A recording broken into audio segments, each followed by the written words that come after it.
Okay, I think the sound is now speeding. Gabriel.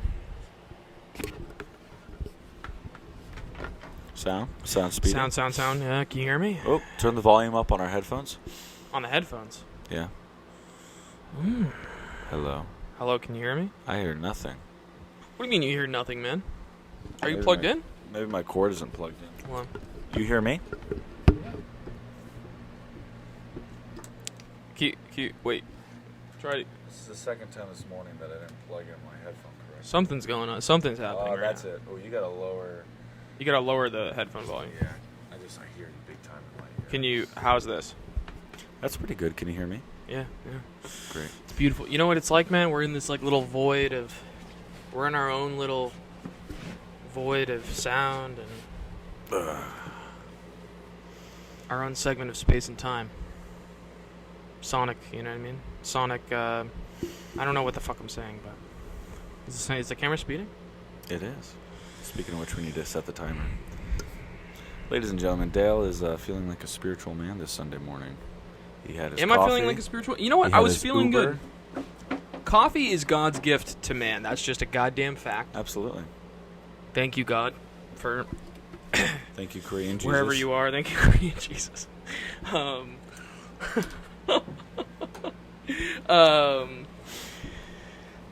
are you doing today, Gabe? Gabe's feeling pretty good. I can tell you're doing well. Gabe's got a polo on. He's wearing shoes. Oh, hello. As I kick the laptop over. Shoes today. Okay. Yeah. You know, today is a good reminder that I really do want to think about. I've been telling myself this for years. I really do want to think about setting aside a good chunk of change to redo my wardrobe. Not because this is not where I thought you were going to take it, but okay. Not because I want to be some fashion icon, but because I do believe that wearing... Because you want women to talk to you. Well, women talking to me is definitely a nice touch. That would be great. Right. In addition to women talking to me, you know, Guy Ritchie had a great interview with Guy Ritchie. With Joe Rogan, talking about how the suit is kind of a lost art form, but not just an art form, like a literal, practical part of every man's repertoire to take on the day. That is true. Yeah. And how putting on a suit in the workplace is kind of like putting on a suit of armor and facing the day's obstacles. And for myself, I think sometimes we get too comfortable in our like casual modern living of like. I think the pandemic had a big effect on how people were dressing and presenting them anyway. But sorry. But for me personally, like, you know, I would like to have like clothes that make me feel like I took my shower and I'm facing the day. There is a certain amount of dignity that comes with wearing like a nice suit or a nice jacket and slacks and a nice shirt. Like I think it's a good point. I think there's something powerful in it. And I think men probably need to get back to, I would say young men probably need to get back to that. Some amount of some amount of there's something graceful and dignified about presenting yourself well. Absolutely. And it is becoming a lost art form, I think, for young men in particular. Because I see the ladies out here looking great. Always. And some of these men out here look terrible. Myself included sometimes. Sometimes I look terrible. Like, I shaved yesterday, and I was like, why didn't I shave 5 days before this? I was just walking around with this terrible looking... Like, if I would, could make a beard look good, yeah, maybe I shouldn't shave, but I can't. At this moment in time. Same.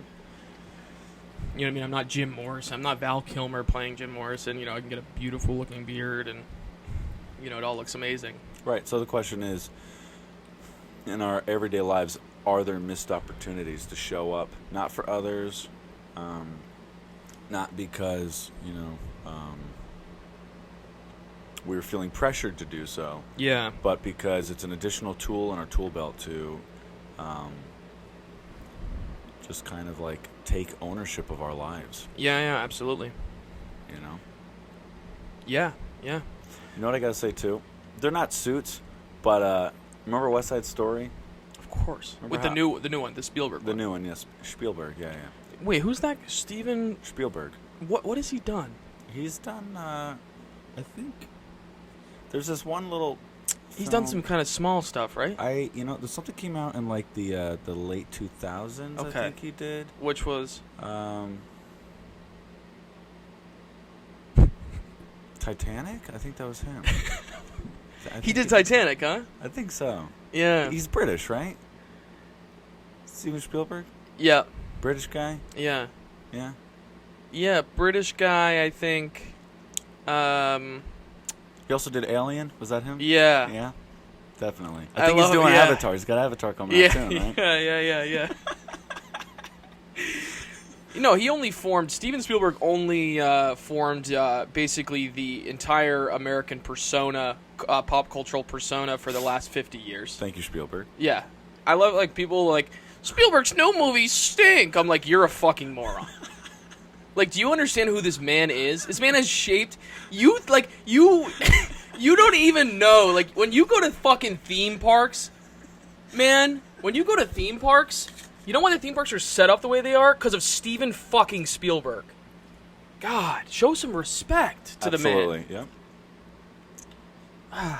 And show some respect to Marty Scorsese, too.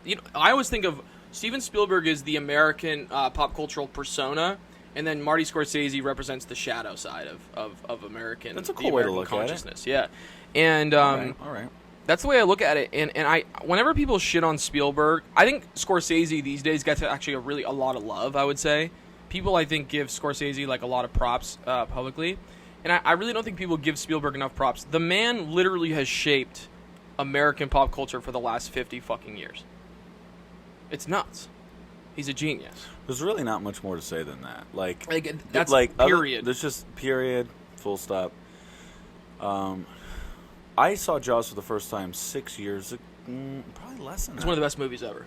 Well, here's the thing. I've seen bits and pieces growing up, but I've never sat down. You never watched the whole thing? 6 years ago, I did. It's incredible. I couldn't believe how good it was. It's fucking great. And I couldn't imagine what it was like in the theaters that first Memorial Day weekend or whenever it came out. It's probably terrifying. It must have been amazing. It must have been terrifying, Never amazing. seen a film like that before. You know what I'm saying? Like, at the time. And today, still. Like so many themes of family and things that feel so like American in terms of people coming together, holidays, commercialism, man versus nature too. Man versus nature. There's just so many great themes coming together. He's basically taking, this is a pretentious way of putting it, but he's taking Moby Dick, right? Kind of the quintessential. I mean, he's taking the kind of the quintessential American myth of there's the behemoth in nature, which is like, call it, in the case of Moby Dick, like the white whale and Captain Ahab and Ahab can't, he just wants so badly to defeat the whale because he it's something, and it really is a conflict with himself. Don't forget it took his hand. Yeah, and Spielberg sort of building on that American mythology, but capitalizing on it in a way that it's purely cinematic. It's like creating an experience of that mythology that people have never had before. It's nuts. It's really crazy. Also, I want to put it out there, from a craft perspective, Steven is not a writer. Am I correct? No, he's not. And so I think that's kind of huge in terms of, I think Steven, help me out here. If I'm correct, Steven was like the second generation of directors that made it clear, I'm not hired by the studio because you need to just have an arbitrary director. Mm-hmm. I am a man who can take a script and bring it somewhere nobody else can take it to. I think that's absolutely true, and I think Jaws was one of his efforts that proved that. There was a lot of doubt thrown his way as to whether he could pull it off. Once Jaws was underway, there was a lot of problems with that production, and I think there was a lot of, like, the rumor mill in Hollywood was circulating, and people weren't sure he could pull something off that would be, the hit they wanted it to be. And it was the hit they wanted it to be and more. And I think Spielberg, what's wild of Spielberg too is that he's not a writer, but he has a deep, deep reverence for great writing. He has never ever abandoned that reverence. You see some directors, they get hot, and Denis Villeneuve, they get hot, and the running. I keep. Like, Denis Villeneuve's going to eventually just call my ass. I keep calling him out. And anyway. I think, if I want to be honest, I'm going to give you pushback. I think Denis Villeneuve is a good example for the running point that you don't like when directors leave the art that made them who they are. Yes. But Spielberg takes on some, in my opinion, shit projects. Like, I wasn't happy with his work on Ready Player One. Okay. See, I haven't seen Ready Player One. Right. I've seen most of Spielberg's work. I have not seen Ready Player One. And there's a couple other things where I'm like, you produced this? Really? What's going on here? Is the studio just looking for a good name to make this okay, good? I agree with you. I think but I think overall, in terms of Steven Spielberg's creative output, he's never abandoned his reverence for great writing. He's always worked with great writers. He, he pushes those writers to produce the best script and to do their best work, and a lot of great fucking movies have come out of that. Absolutely. And to the extent that people at large in American culture aren't even fully aware of just how fucking many of the movies they love he's made. Like, people, forget that, like, Saving Private Ryan is a fucking Spielberg movie. Yes. Schindler's List, Spielberg movie. Mm-hmm. Do you have any other favorites by Spielberg? Schindler's List is one of my favorites, but it's emotionally, it's completely devastating. It's something you don't just like, oh, having a great Sunday, let's just watch Schindler's List. Like, it's brutal. Yeah. And, but I think it's definitely one of his best. The sleeper Spielberg film that I really like is Munich. I haven't seen Munich. It's nuts. Yeah. I really dig Munich. It's one of his most underrated films. I mean, Jaws is absolutely fucking electric. I forget. Isn't the original Indiana Jones Spielberg? Yep. So good. I'm telling you, this man has shaped so much of American popular culture. It's fucking ridiculous. Yeah. And also, behind the scenes, you can't ever forget that shit, man. I love hearing little anecdotes about, like, George Lucas working on one of his films, and he wants feedback from his contemporaries. Oh, on Star Wars, the originals. So behind closed doors, he's talking with Marty Scorsese, Spielberg. Who By else? the way, legendary. Isn't all Coppola these people are in the room as well? Yeah, they're all friends. Yeah, so they're all chatting it out. And, like, the idea that, like, if that takes place for Star Wars, imagine every other film all of our, like, iconic directors have influenced without us knowing. A single suggestion for an edit, an idea for, like, maybe a character or a line of dialogue. Yeah. Think about all the people who are credited and not credited, and the fact that, like, we have unions to protect labor and value in terms of, like, monetary gain. Yeah. But at the end of the day, you can't quantify every single contribution. No, you can't. There are certain contributions that people aren't getting credited for, but they know, and the artist who has been credited knows that without them it would There's not some have other been. cooks in the kitchen. Yeah. Absolutely. Yeah. No, I think like what's every great chef has a prep team. Yeah, I think what's great about that generation of filmmakers like Brian De Palma, Scorsese, Spielberg, Francis Coppola. Who am I forgetting in that group? Would you count Robert Zemeckis? Bob Zemeckis for sure. That was a good call out. Yeah, I think those they really were. This is something that's probably been lost in the last 2 decades. I think in my opinion, in the last 2 decades, filmmakers have been turned against each other by the business in a lot of ways, and I think there's just less of that sense of community and sort of cohesion. And so, I mean, I hope that, like, people like you and me can try to bring back. That's why I always, try to show love to filmmakers who are doing kind of these scrappy movies. Yeah. Hot and Tedious. Yeah, shout out to we just connected with 4x3. Yeah. Yeah, Hot and Tedious, the Jackson Shipman and Alan Weedman and Charlotte Forward and Nick LaMarca, and there's other folks over there that I don't know as well, but their movie Reception, which I went to the premiere of, got picked up by 4x3, who's also distributing Magnolia Flowers, me and Gabe's movie. Absolutely. Magnolia Flowers coming soon on Tubi, just a quick plug. Great. So it'll be free to watch with ads. You can always watch it on Amazon without ads, but that costs $3 or something. But anyway, also puts more money in our pockets. Just saying. Yeah. Listen, if you want to, you know what I mean. Support the craft. I'm over here. I'm eating carrots and peanut butter. If you want me to be eating, caviar and gold. No, that's not going to happen. I will never eat caviar. Why not? It sounds disgusting to me. Like, you know what's interesting? There are great Go on. equalizers in life. Everyone dies on an airplane if it crashes. Doesn't matter if you're in first class or in the back fucking row. Not entirely true, but most likely. Some people survive. Please, Whatever. go on with your You know point. what the fuck... Come on, Gabe. Let me get my broad strokes in here. Sorry, man. Go Let me for try it. to... I'm trying to spit... Come on.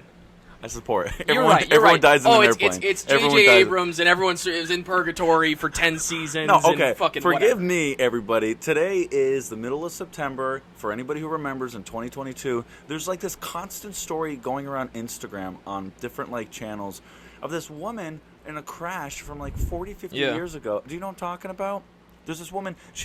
A crash goes down in like the Amazon or some crazy Get shit. the fuck out of here. I'm not lying to you. Everybody dies but her. Her chair falls through the canopy of trees. What a trip. Lands in a swamp. Her ass gets out, survives like a week or two trying to get through the Amazon. Literally, like, lets the leeches suck on her to like keep her safe. Some crazy revenant shit, something like that. And she survives.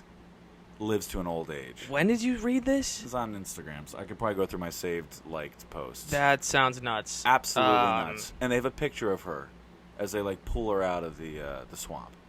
Nuts. Everybody dies. Life really is. What a fucking journey. She falls out of an airplane, Colin, and lands in her chair on the ground. Can you believe that? It's hard to tell whether the universe hates you or loves you after that. I would just be, for the rest of my life, be like, God, was that good? Is that bad? Would I rather have just perished in the... Lived a long life. Lived a long life. Yeah, man.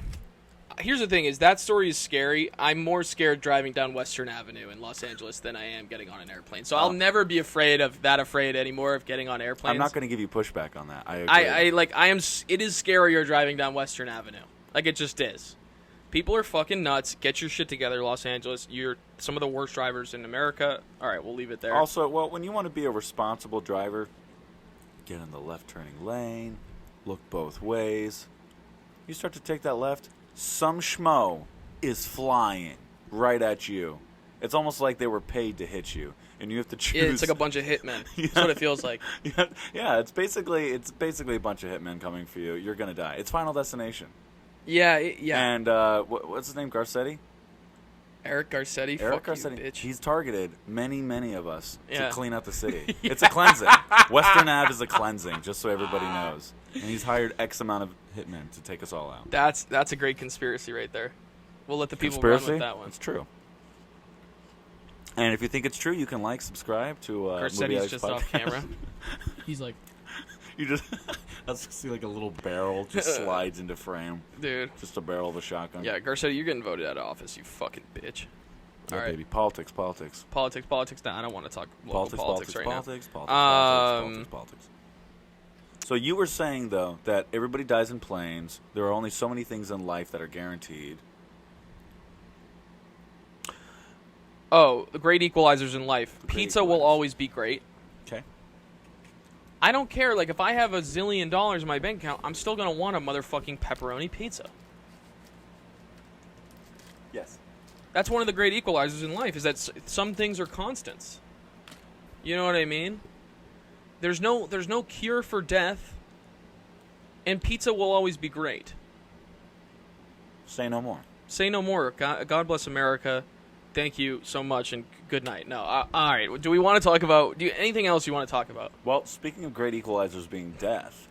Yeah, one of the greats. We watched a horror film this week. Yeah, we did. And boy, oh boy, was it It's a good one. It's a lockup. Yeah, this is a Barbarian. So we're talking Barbarian today, and so we had some people hardcore vouching that we knew and trust, whose opinions we know and trust, hardcore vouching for this movie going in, which is always nice. It's always nice to have friends and peers, vouching hardcore. Ben Grant being one of them. Shout out to Ben Grant. He's a friend of the podcast. He's an addict person. Well done. Ben has good taste. I think Ben and I usually... Ben and I usually agree on movies. We'll usually agree. And the thing is, he always sees things in movies that I don't see, which is a great thing. And so it's interesting to talk to him about movies. But he was hardcore. He's a big horror film guy. He was hardcore vouching for this. So I was sort of going in thinking, okay, Ben really likes it, but Ben's also a huge horror guy. So, you know, there could be a little bit of a bias there. I'm not like I like horror movies a lot. I'm not a horror super fan. Like, I just know, like, I've met, like, horror super fans, and I'm like, I can't hold a candle to these people and how much they love this. Like, Sam Zhang, our roommate, is one of them. I didn't start watching horror until 2016. First film I intentionally watched in theaters as a horror film was The Witch. Oh, man, I love The Witch. Fantastic. A great introduction to a story that can have lots of substance and tons of great scares. Yeah. I love that movie. And I love, like, I always have, like, you know what I like about horror films? And I think, shout out to, like, I feel like Jordan Peele sort of opened my eyes to this, at least, and I think it's opened a lot of people's eyes, is that horror films can be this great vehicle for subtextual analysis. Would maybe be that's the pretentious way to put it, and I think, like, maybe there's, like, a more of a layman's term we could figure out. But speak to that with Jordan, because I feel like a lot of people have done subtext. At the very least, visually. Jordan, you might be talking about a can I say what Jordan? I feel like Jordan Peele did specifically. What I feel like Jordan Peele did specifically for creating horror films in a way that people are able to read into the content, the subject matter of the film, in a sort of a subtextual analysis mode. Jordan Peele made that accessible. Because I think previously the kinds of films that you could read that way were like Rosemary's Baby, Stepford Wives. Not that Stepford Wives is inaccessible. It's a pretty accessible movie. I would say Rosemary's Baby is more pretentious than that. But are you talking about like The Exorcist? Horror films that are supposed to be terrifying, but also like intellectually stimulating if you allowed it to be. Exactly. But not culturally grounded. No, they are still culturally grounded, but Jordan Peele, like with Get Out, made that subgenre accessible. Didn't he call it social thriller? Exactly. But that's what, like, that Get Out to me is like, okay, I've talked to so many different kinds of people who love that movie. Love that movie. Yeah, I don't know many people who didn't like it. Like, it's because it's a great piece of art for that reason. Because, I mean, I think people know kind of what it's about, but it's also like you get different things every time you watch it. You get different things about meanings, like by talking to different kinds of people about it, and it's accessible. It's not hard to follow what's happening in the movie. You know, I watched like The Exorcist 3 with Sam last night, and I have to say it felt in large part like a pretty inaccessible movie. It was just a little too dense. It wasn't rooted enough in like emotion, and so I think Barbarian to me is stemming from a lineage of horror films that is it's kind of new.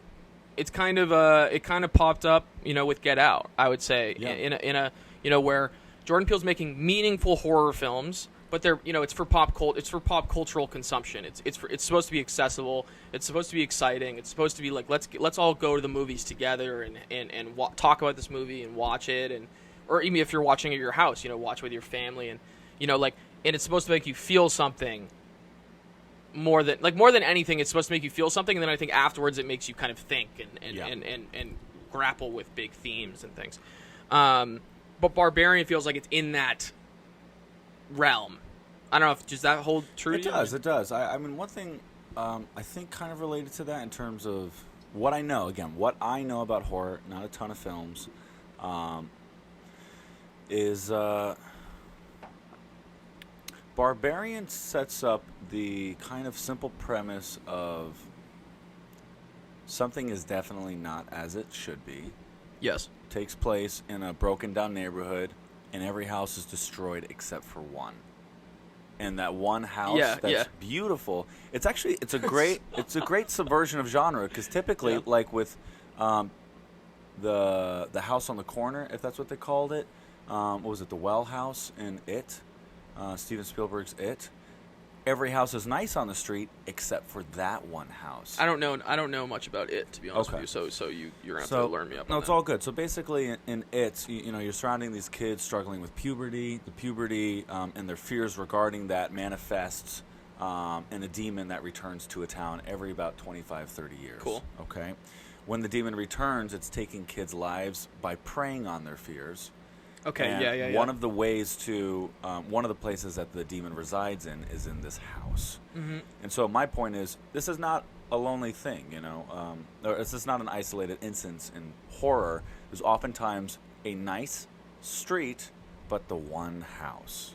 Isn't Edward Scissorhands like that? Isn't Monster I haven't House like seen that? Edward Scissorhands, man. I gotta watch that. Man, I'm a crazy man. I feel like, all right. So, but my understanding. No. You're not. No, like expand on what you're saying. Well, again, I'm concerned. I haven't seen Edward Scissorhands in probably like 8 years, so I'd have to. But you know it. It's in your consciousness. The idea is that you have a beautiful neighborhood, put it simply, Mm-hmm. and something is off. What is the off? Yes.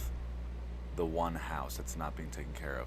In this case with That's a nice reversal. Isn't in it? this case in Barbarian, yes, It's the opposite. It is. Every house is literally destroyed. I guess spoilers starting 3, 2. Yeah, spoiler 1. alert. We're gonna spoil a shitload of stuff. Oh, for sure. Are we going to timer? We've got a couple minutes. We'll just Okay. keep it going. Maybe I'll keep it between me so I can feel it and see it better. And I'll keep it like that so you can see it too. Yeah. The important thing is that in this film, if we're talking about genre, and you know Jordan Peele carving out a new way to like make it feel accessible, I also appreciate that and we should jump into writers and directors in a moment. Mm-hmm. I really appreciated that the team behind this was able to take very simple, standard genre tropes, subvert them, and still make it feel accessible and not kind of like And not gimmicky at all. at all. Even the air. Okay, so So yes, it takes place on a little street in Detroit. yes. The film opens up with a woman by the name of Tessa, Mm-hmm. played by Georgina Campbell. Georgina Campbell. Who I hadn't seen anything, but she's really great Never. in this. She is great. She's really great. And so she's driving through the dark, and you find out later in the. Oh, there And we go. we're gonna be take right a quick break. We'll be right back, and we're gonna talk more Barbarian on the Movie Addicts podcast. And we're back with the Movie Addicts podcast. We're talking Barbarian. Gabe, Yeah. what were you saying? I was just saying. So we open up, and soon we find out that the house that she's pulled up for Airbnb the next morning is. And why is she in town? She's supposedly in town for an interview. A job interview. A job interview. Yep. She's in town. I'm going to just jump around for the plot real quick. Just Go to for make it. Go the for point. it. Sorry, yeah, sir, so all of you. no, you're good. She's in town for an interview. She just rented an Airbnb. Probably one of the cheaper things she's found, just to get in town and get out. But yeah, the next morning she realizes that the house she's at, which is actually very cute and well furnished and looks nice on the outside, is the only street for blocks and blocks and blocks of basically desecrated homes. Nobody lives there. Like, Things are half burned, all broken in, overgrown with trees. it's not Boat- even it's- abandoned. Abandoned not for e- like a decade or two. I think the suggestion was that it had been abandoned for 25 years. yeah, 30 years. like multiple decades. Yeah. There was never really. This is where I'm curious if you and I are missing out on a social commentary as well. Because Detroit has been a town that, in my understanding, is kind of mildly abandoned. They used to be huge. I don't think I missed that. I guess what I'm getting at is I wasn't sure if this neighborhood was chosen for a reason by the filmmakers, or is it just a setting? That's a good fucking question. I think we'd have to do like a much deeper dive to figure that out. I mean, it was hard. I have to say, it was hard to fucking tell because they also they shot this in Bulgaria by and large. You wouldn't know, by the way. You wouldn't know. But they were shooting, largely were shooting Bulgaria for Detroit, which is interesting. And they also shot some stuff in Los Angeles, and they shot stuff in what are the locations? Detroit. The Detroit. Yes, they shot. So my guess was that they shot some pickups in Detroit based on the credits. They shot some pickups in Detroit. They shot most of this stuff in Bulgaria, probably for budgetary reasons. and then they shot some stuff in Los Angeles for You know Justin what's funny? Long's I don't kind think of they storyline. did. I don't think they did most of it in Bulgaria. What do you think happened? I think they only shot the outdoor in Bulgaria. I think the basement was probably built in L.A. Every shot that's outside that window. God, it's hard to say. It's hard to say because you would still save a shitload of money if you shot it in Bulgaria and you just shot in a soundstage there.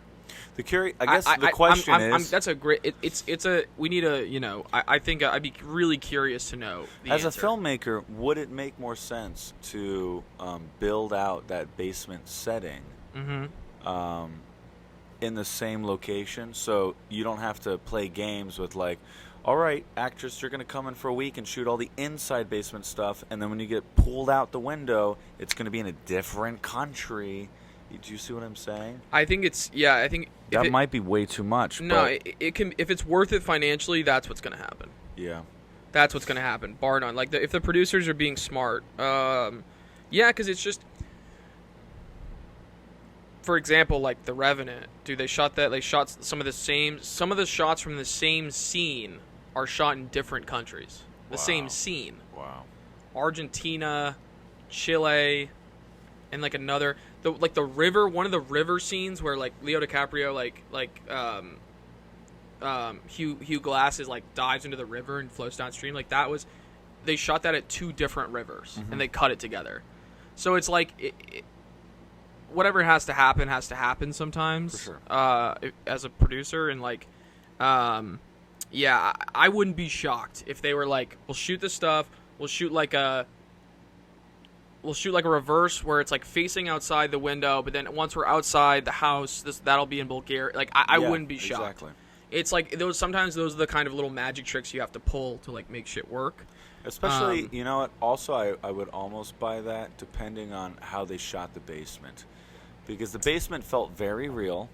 It was fucking awesome. The sets in this were fucking awesome. As to whether it was a set, I don't know. Yeah. I think it would behoove them to make it a set so they can control the lighting, depending on what they shot on. Oh, for sure. You know? Yeah, that's a good point. Yeah. But because a basement that small would be really hard to shoot in with a crew of over 10 people. Especially with those camera moves in the movie. There's a lot of very elaborate camera moves in the movie. Not elaborate, but a lot of elaborate's not the right word. A lot of like sprawling camera moves maybe would be the word. Like camera moves where the camera needs a lot of latitude.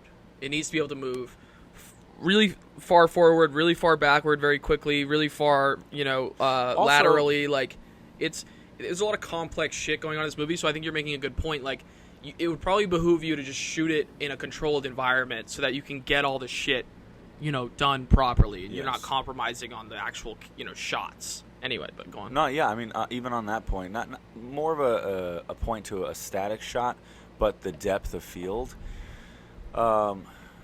In this house that she stays, she finds out that there's a basement. Yeah. There's a hidden door with a hallway to a room that has... I was so scared during this movie, dude. Man. That had very obvious nefarious purposes. And then there was another hidden door to a sub-basement. Yes. But my point is that initial shot when she looks down that hallway. Yes. Man alive, how do they shoot that inside of an actual house? You're going to put one guy at the end, turn the lights off, and set the camera up? And, you know what I'm saying? Yeah, I feel like it would behoove them to build a set. Yeah, which it seems... My guess is that that's what they did. Which sounds like so much fun, dude. As an actor, the idea of showing up to a studio lot, stepping on set, and you're like, ton of fun. Let's do this. I imagine this thing was a lot of fun. It's so interesting how you can tell when on some level. I really think the audience can tell. It's not fully conscious. I think the audience can always unconsciously tell, and I'm including us in the audience. Okay. You can always unconsciously tell when there's chemistry, whatever the fuck that means, and when there isn't. Yeah. And you can tell that there was something magical happening in the making of this movie, and the magic translates on screen. It was probably a lot of fun to shoot, despite the subject matter. It's just deeply disturbing, but I think you can tell the actors were locked the fuck in. you know, and the world felt pretty built out. I mean, I think you and I had like nitpicks about that. For sure. The characters were nicely drawn. Again, we have nitpicks about that. For sure. Casting felt right though, in terms of casting for each role and I wish I had a pen on me just to write down notes that are running through my head. Yeah, go like throw. So I just had quick. Let's give like some props to the filmmakers. Yeah. Or give some. So basically, Barbarian is the blog line is a woman staying at an Airbnb discovers that the house she has rented is not what it seems. Very simple log line. Yep. Pardon me. Written and directed by Zach Krager, who, by the way, is primarily an actor. So the movie stars Georgina Campbell as Tess, Bill Skarsgaard as Keith, Justin Long as AJ. Interesting, yeah. So the mother is played by a man. He's played by Matthew Patrick Davis. No way. Yeah, which I, by the way, could tell. I could tell that was a guy. Okay. Yeah, I could tell. And Richard Brake plays Frank. It's a terrifying character.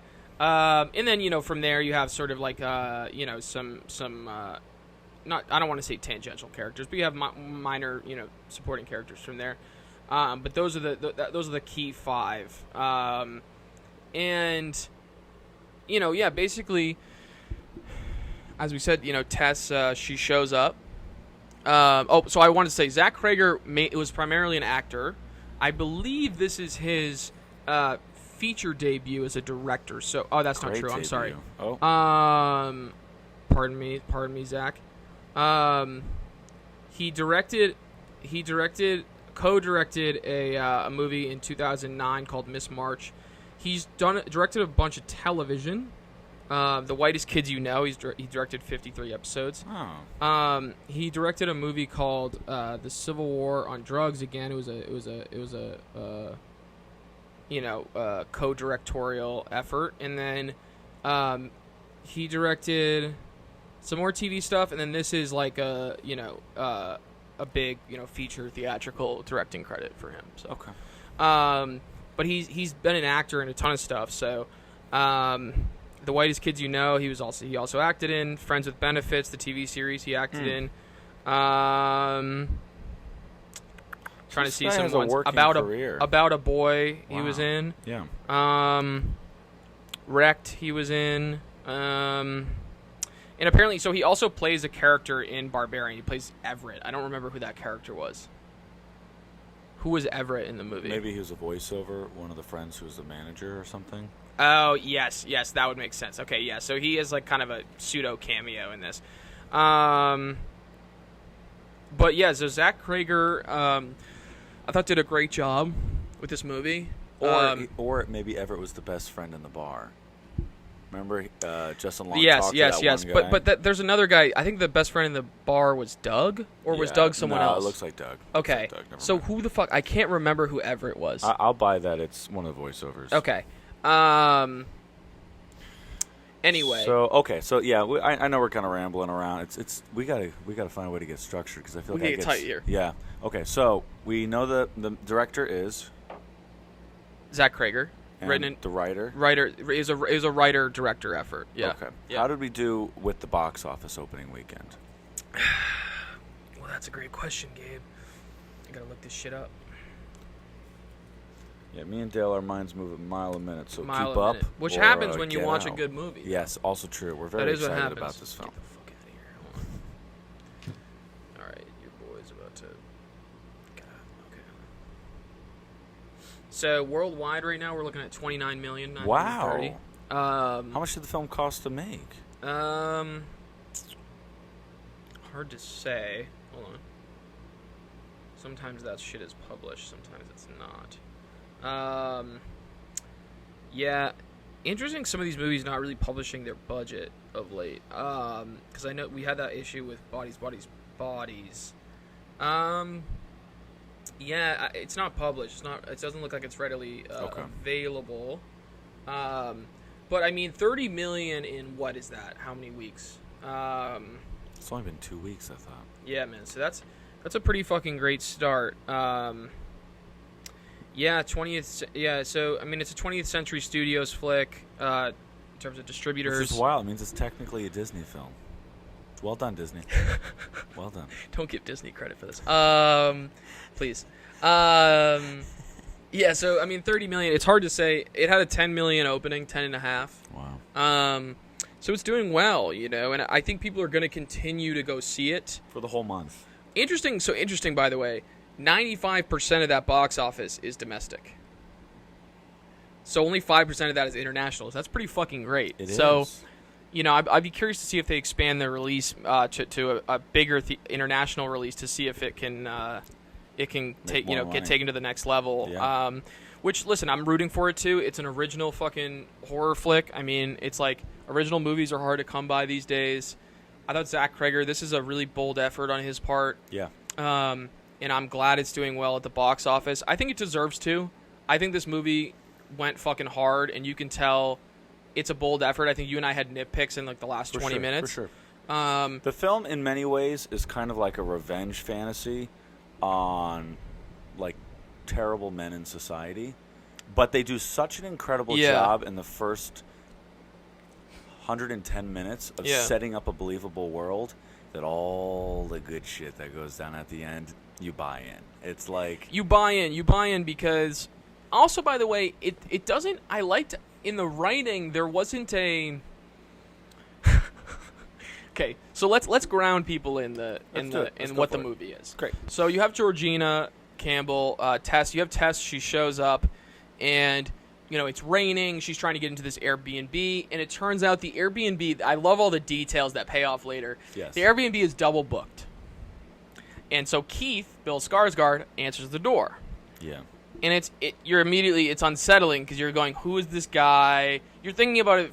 I thought the movie did a great job rooting it in her perspective. Yeah. She's a young woman. She's alone at night. Strange place she doesn't know. She's supposed to have this place booked. There's a man she doesn't know in there. By the way, smart casting by the director. Yes. Because what is one of the last big roles that Keith played?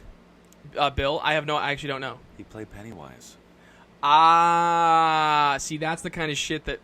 There you go. See, that's really fucking smart. Now I love the casting even more. I mean, I thought Bill Skarsgård is excellent in this thing, but so to get back on track, I mean.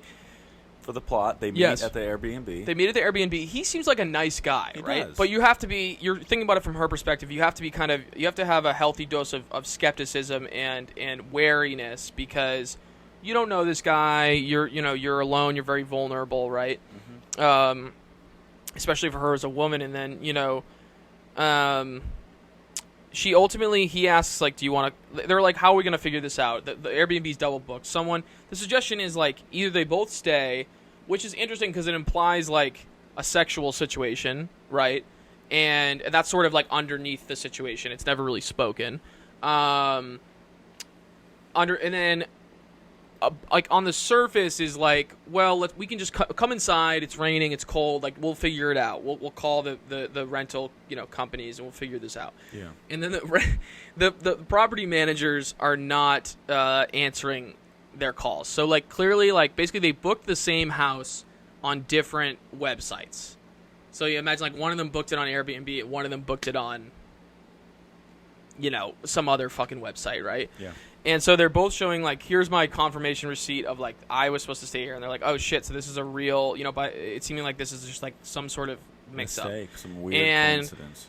Tess is like still very skeptical of Bill Skarsgård, of Keith, and she starts to settle in. And Keith is actually Keith's being very nice. He's being very welcoming. He's also he's clearly like he's a self-aware guy because he makes her a cup of tea. He makes her a cup of tea. She doesn't drink it because he notices that she doesn't drink it, and he understands why. And then he wants to share a glass of wine with her, and she goes to take a shower, and he doesn't open the wine because he understands like she won't want to drink it if it's already opened because she won't trust. She doesn't know this guy. She doesn't trust him to make a drink, and she doesn't know what the fuck's gonna happen, right? And so he goes, listen, like I just want to have a he's trying to connect with her, but you're rooted in her perspective, so you think you're still skeptical of this guy, right? You don't want something bad to happen to her, so you're sort of. It's really the movie does a nice job rooting it in her subjectivity at first, yes, and then we start to realize Keith is just kind of like regular guy, nice guy, evolved, self-aware, like clearly like literate. He's artistic. He's smart. And then you start to really like get involved, and they sort of just hang out for the first 20 minutes of the movie. Right. They just hang out. Now, to be fair, Dale is painting all of this from like all the positive aspects, but again, Dale also points out underneath it though, yeah. Dale's also pointing out that it is rooted from her perspective, and so everything that could be the entire time your mind is getting split in half of, is this a nice guy? Yes, you're still scared. You're still scared. Or is this a man who's going to take advantage of her? Because yes, there's absolutely. all kinds of weird coincidences. Like, yes. He knows. And the payoff on that is great, by the way. The weird coincidences are related to Justin Long later. I mean, for sure, but I'll explain that. Okay. I'll explain that. So, I mean, something as subtle as, like, she worked on a documentary in the last year. He's one of the few people who watched that documentary. And not only that, he's going to be like a tangential, like he's sort of like in the world of the next documentary she's working on. That's like, I don't know if you caught that, but he's part of like an art troupe in Detroit that is like, she's kind of researching that, like people in that scene. Exactly. Anyway, but yeah. So it's anybody who watches a horror film that has suggestions of, we'll call like kidnapping or stalking, anything of that nature, you're like, what is this guy's motive? Is this really all coincidence? No way. And you know what? It is. And that's what, and the movie does a great job kind of helping you settle in. You get to know the characters, but there is this tension underneath of you're still terrified, mainly for Tess, I would say. And you're sort of scared, like it still stays rooted in her perspective, especially for the first like 30 minutes. And then she goes to sleep, and she finds that, after they hang out and have a great night, and there is like sexual tension by the end of the night, there is. But they don't have sex. And then she goes to sleep, her door kind of mysteriously open, which I don't know what the payoff was there. I can't why does her door? Does it ever explain why her door just opens? I think the mother came upstairs. Okay. Remember That's okay. Sure. The basement door also creaked. Yes, you're right. So, which I do think there's a couple. Thinking on it now, and we'll chat about it in a little bit. There are a couple things that I think are kind of plot holes, but we can totally look. Okay. Over, Yeah, and so she's her door, her bedroom door open, and she's still, we're still scared. She's still like somewhat wary and scared. And then, Bill Skarsgård, Keith is sleeping on the couch, and he's having, like, a nightmare. He's, like, rolling over in his sleep, tossing and turning, he's yelling and shit. And she goes to wake him up, and then he's freaked out, because he's like, what do you, he was having some sort of, like nightmare, and she freaked him out because she woke him up. There's kind of an agreement. You're in the house with a stranger. He willingly took the couch. So, in his mind, he's like, all right, I'm the creepy guy she doesn't know. She'll probably lock the door and go to bed. Yeah. So this poor guy's having a nightmare, wakes up, and this woman in the dark is standing over him. Yeah. He must have been scared shitless. Right. And so you're sort of, that's interesting because it does pivot you over to, in a sort of a very nice, seamless way, it pivots you over a little bit to Keith's perspective. Yes. Because then you're like, we've now settled into, okay, maybe Keith is just like a cool, just nice guy. Yeah. Who just happened to be there. It really is coincidence. And then you're like, sort of with Keith, you're like, why the fuck are you like waking me up? Like, and standing over me. It's sort of this, it becomes like sort of this menacing thing from his perspective. And so then you're sort of, and then she's trying to figure out, why is my door open? Why did the basement door, like, I don't know if she notices the basement door closing. I think that's more of an omniscient thing, audience thing. For sure. And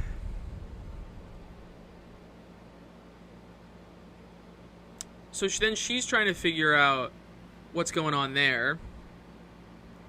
And what else am I forgetting? I mean, the film just really does a great job during their first encounter before they go to bed and in the middle of the night. It does a great job preying, pun intended, preying on the audience, being trained by 30, 40 years of horror films. Yep. Preying on the audience's expectation that something's going to happen. Mm-hmm. One of these is not as they should be. Right. Who's going to get the other one first? Yes. And by the next morning, you wake up and she's alone in the house. He wrote a really nice note. And then she has her job interview. Yeah. Her job interview goes well. Really well. And then she tells the woman who interviewed her for the job, like, where she's staying. And the woman's like, oh, my God, you're staying in that neighborhood. Like, and the woman is, like, terrified on her behalf. And, we start to learn that the neighborhood is really fucking sketchy. And desolate. Like, people know about. Yes, and it's notorious for being dangerous and desolate. And they just happen... what we learn is that she just happens to be staying in, like, the one presentable house in... It's like, how is that possible? Which is, I think, meant to be fully ironic. Because what's in the house, it's presentable and whatever, but what's in the house is fucking horrifying. Which I think is related to AJ. So then there's... How does it escalate from there? Okay, so basically, after our interview, she comes back. She comes in the house. Last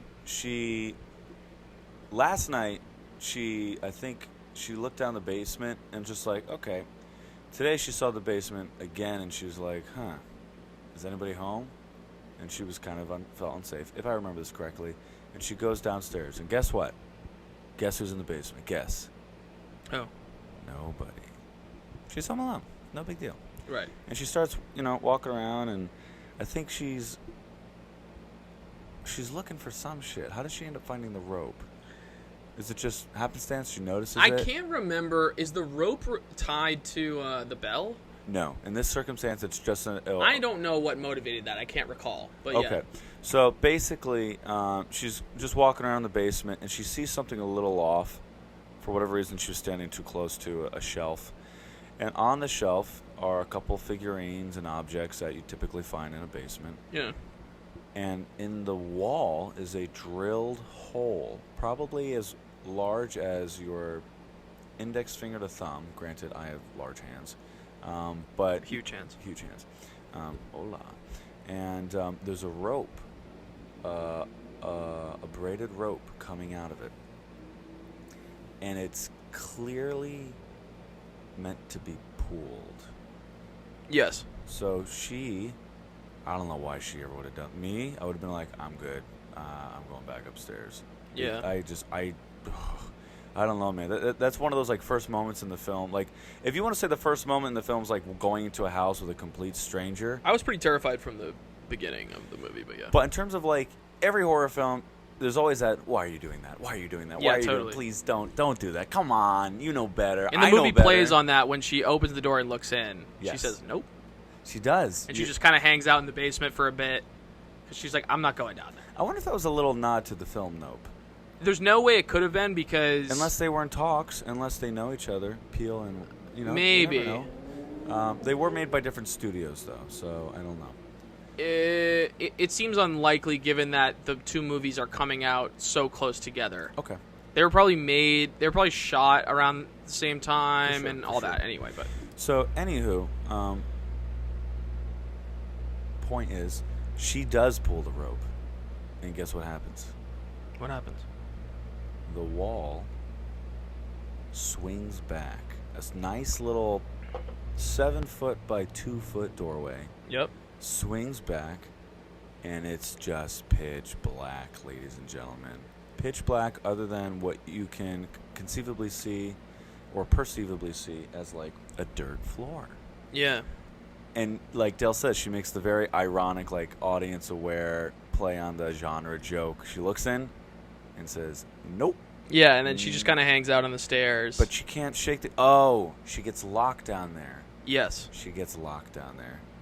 And the director does a great job of actually giving us quick inserts of what she's looking for. She needs her phone and she needs her keys. There was a great choices here in the movie to, like, know when we should step out of the subjectivity of the character and into the something omniscient that the audience, where we can get information the audience needs. Yes. So yeah, anyway, it's very smart directing and writing. It didn't break the tension of the scene at all. No, not at all. It added the tension. It did. Yeah.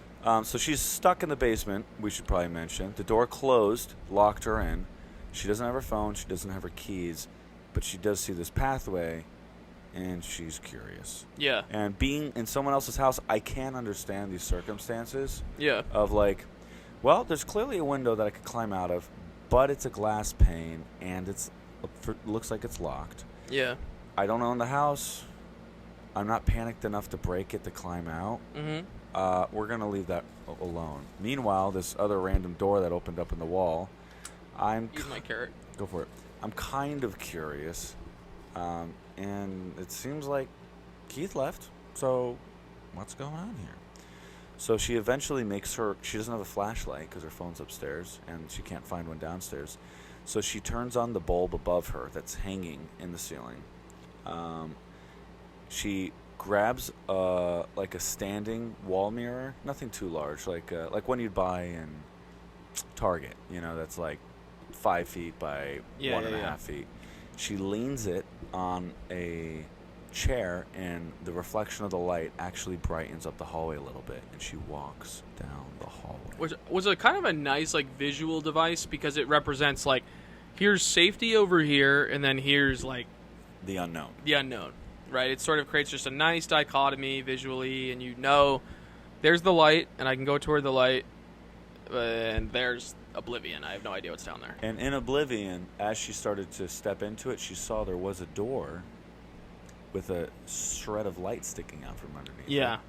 And so she walks down the hallway, which is clearly like hand built. It's not furnished. It's not contracted. There's no sheetrock. There's no insulation. This has like it's kind of like a mine, but I can't think of the word. There's like it's exactly like a mine. There's I would say. Wooden frames against the soil or the stone or whatever, and basically she's kind of just stepping into the unknown towards the light at the end. She opens the door, and it's a blank white room. Yeah. With a recording camera and a bed. Yeah, and we'll be right back with the Movie Annex podcast. That's a great cliffhanger right there. It is. We'll be right back. Gabe, I'm going to go to the bathroom real quick. Let's not keep running out. You just got to pee or... Yeah, I just got to piss.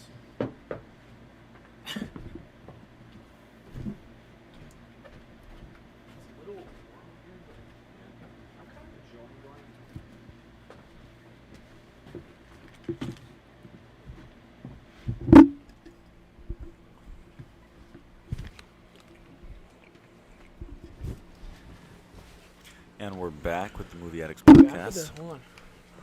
I don't feel fully immersed until I have my headphones on. Are you immersed now?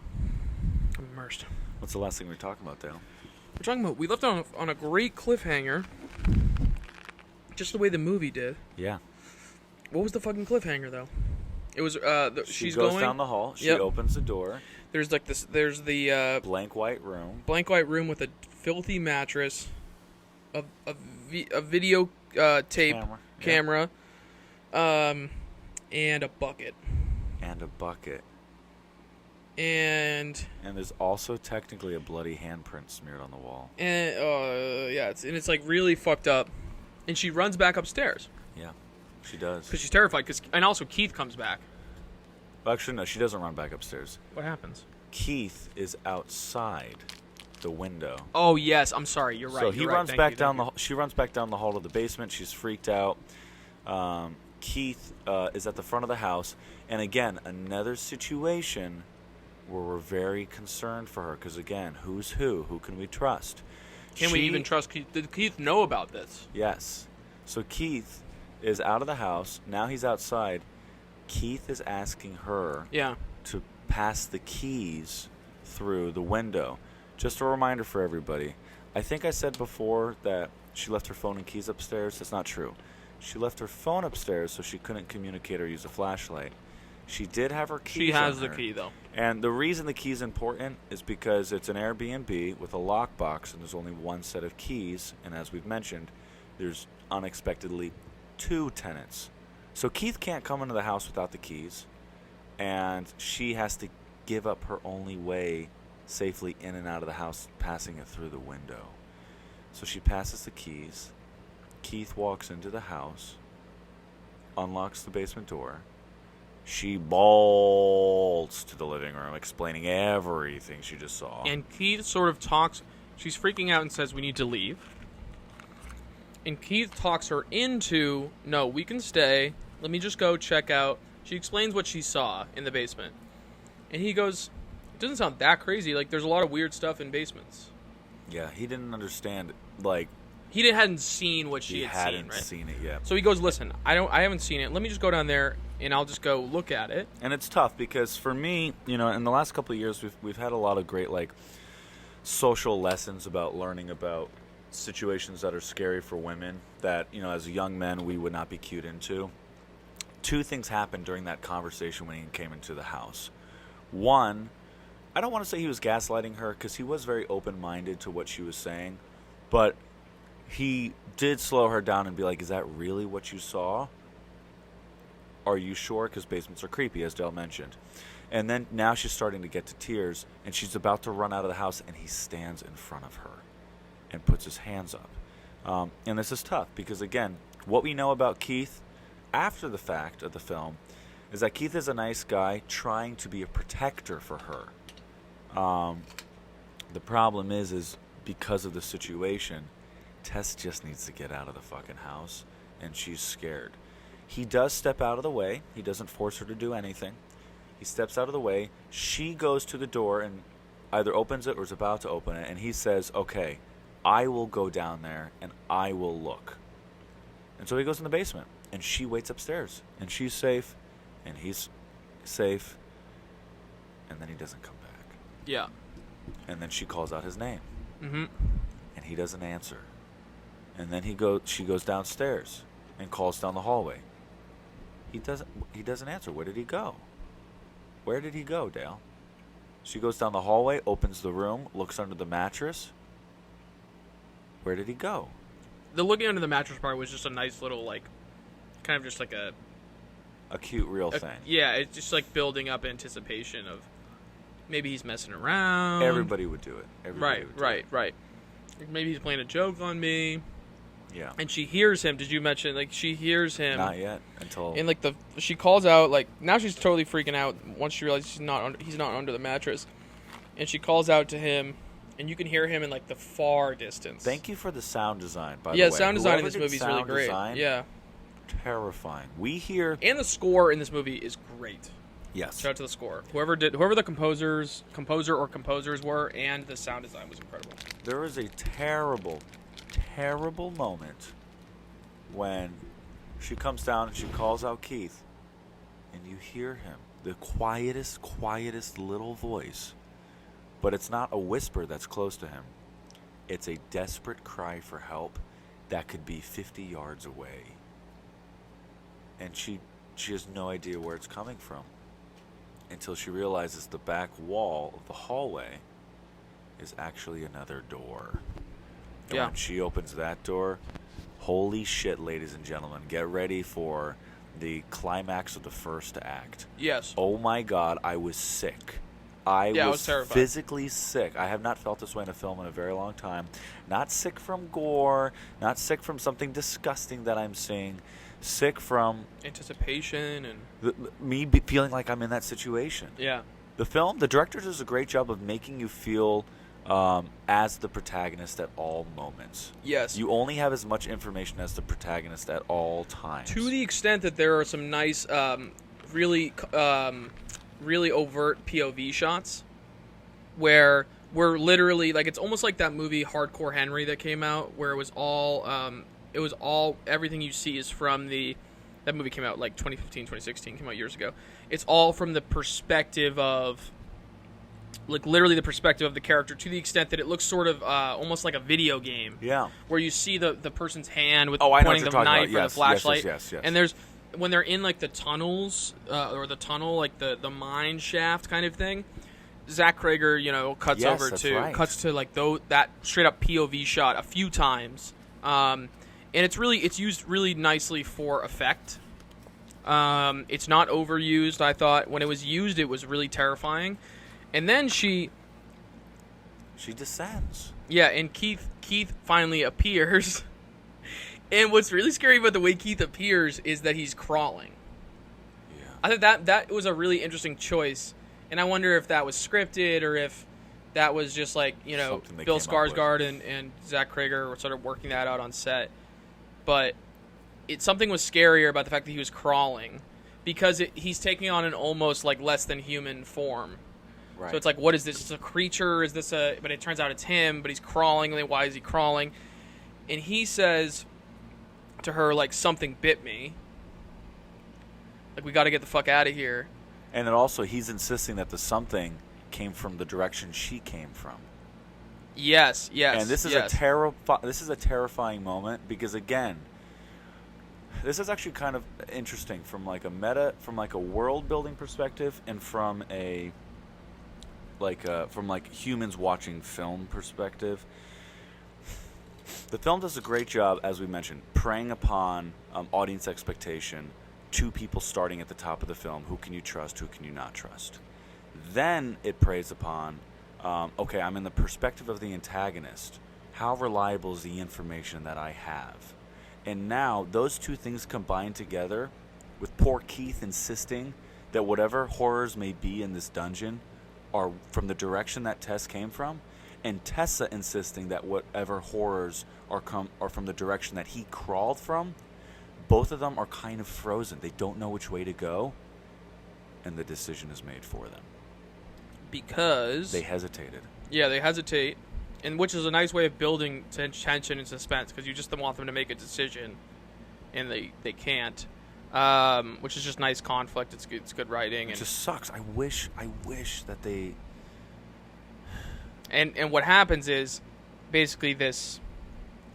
It's called The Mother. The Mother, this sort of creature, comes out of the darkness and smashes Keith's head in, and just brutally murders him. Totally brutally. But it's basically this naked female, 6'8". Like easily. huge, kind of like creature, demon, very demon-like, deformed. I do want to point out that this creature is not supernatural. No. In any not spiritual necessarily, sense. No. It's not supernatural in a spiritual sense.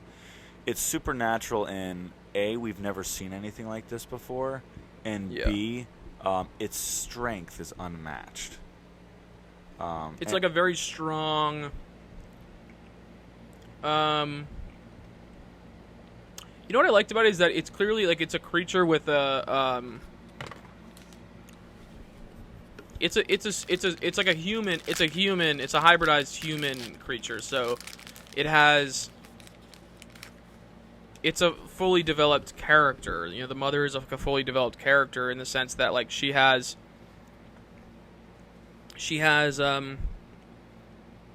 her subjectivity is like very much like recognized of like she has, you know, a sense of morals and ethics, and she has her own sort of worldview, you know. Granted, it's a very twisted one because it's also not revealed until a little bit later, which we'll get to. What happened, how this monster was created, and the reality is that the monster was created by another monster, and so we find that out later. The movie then cuts from Keith getting his head smashed in to black, and then to Justin Long driving in like a red convertible on the PCH in Malibu. Complete genre shift, ladies and gentlemen. Act 2, a completely new character we've never seen, having a ball, singing like it's the best day of his life. Best day ever. And then he gets a call. This movie's so nuts. You find out he's an actor. He's talking to his manager. He's like a TV actor mainly, it seems like. And he's got a big pilot coming. He's super excited. He was attached to it originally. He's the one who started it. And his co-worker, a fellow actress, is going to the Hollywood Reporter and claiming rape. Yes. He goes from the best day ever to the worst day. He basically, gets a call from, like, it seems like it's, like, his agent and maybe his lawyer or something like that. Something. It doesn't really matter. He gets a call from people who work for him, and they are, you know, they basically tell him this. He's furious. You know, he just calls he's like, you know, calls this woman a bitch and all this stuff. He's just, like, railing against her. And then he goes to his accountant or his wealth manager, and his wealth manager is like, all right, you're going to be at 0 in 3 months. Oh, also, you're going to have to find alternative wealth management. And then he What's the other like shit that crumbles for him? Like there's the wealth manager thing. There's he loses the pilot. There's what else? Well, the story comes out, but that's once he gets to Detroit. In order to get enough money for lawyer fees, he has to liquidate his properties in Detroit. So he flies to Detroit, and then while he's on the phone with his manager, the manager's like, hey, by the way, they very well might arrest you. So why are you across the country right you shouldn't now? leave the state. Right. At all. Like, that's not a good look. And he's like, hey, man, I have to liquidate my fucking assets. You know what I mean? I'm not on the lam or whatever is what he says. Which I'd like to point out right now is a great moment for the character. That is a decision he made that's irreversible. And really speaks to his character because Justin Long's character, Alex, is that his name? AJ, you come to find out, defers responsibility, runs away from the truth, kind of has everything in like his own warped perspective. He's a very like privileged dude who just has his life is on autopilot, which we talked about after the movie. Autopilot. And so this moment in the film, looking back after we watched the movie, is like, dude, you had a choice. Face the shitstorm you created on the West Coast, or go to Detroit and face worse. Yeah, he takes no accountability for something we ultimately learn is true. Like, the accusation is true, and not only is it true, he knows it's true. He admits to his friend that it's true. But he's not. He has his head so far up his ass, he doesn't realize the gravity of it. There's a lot going on there. There is. I thought to credit Zach Krager with the writing, like, it's not presented as two-dimensional in any respect. I thought the characters unraveled over the course of the second act in a way that, because this is really a two-act structure, I would argue, this movie. But I disagree. Okay. I disagree here. If it's not a two-act structure, not to derail. If it's not a two-act structure, it's a flawed three-act structure because it needs a slightly better third act if it is a three-act movie. That okay. I can agree with. So we'll circle back to that. So the second act starts. This guy has the best day ever. Suddenly he has the worst day ever.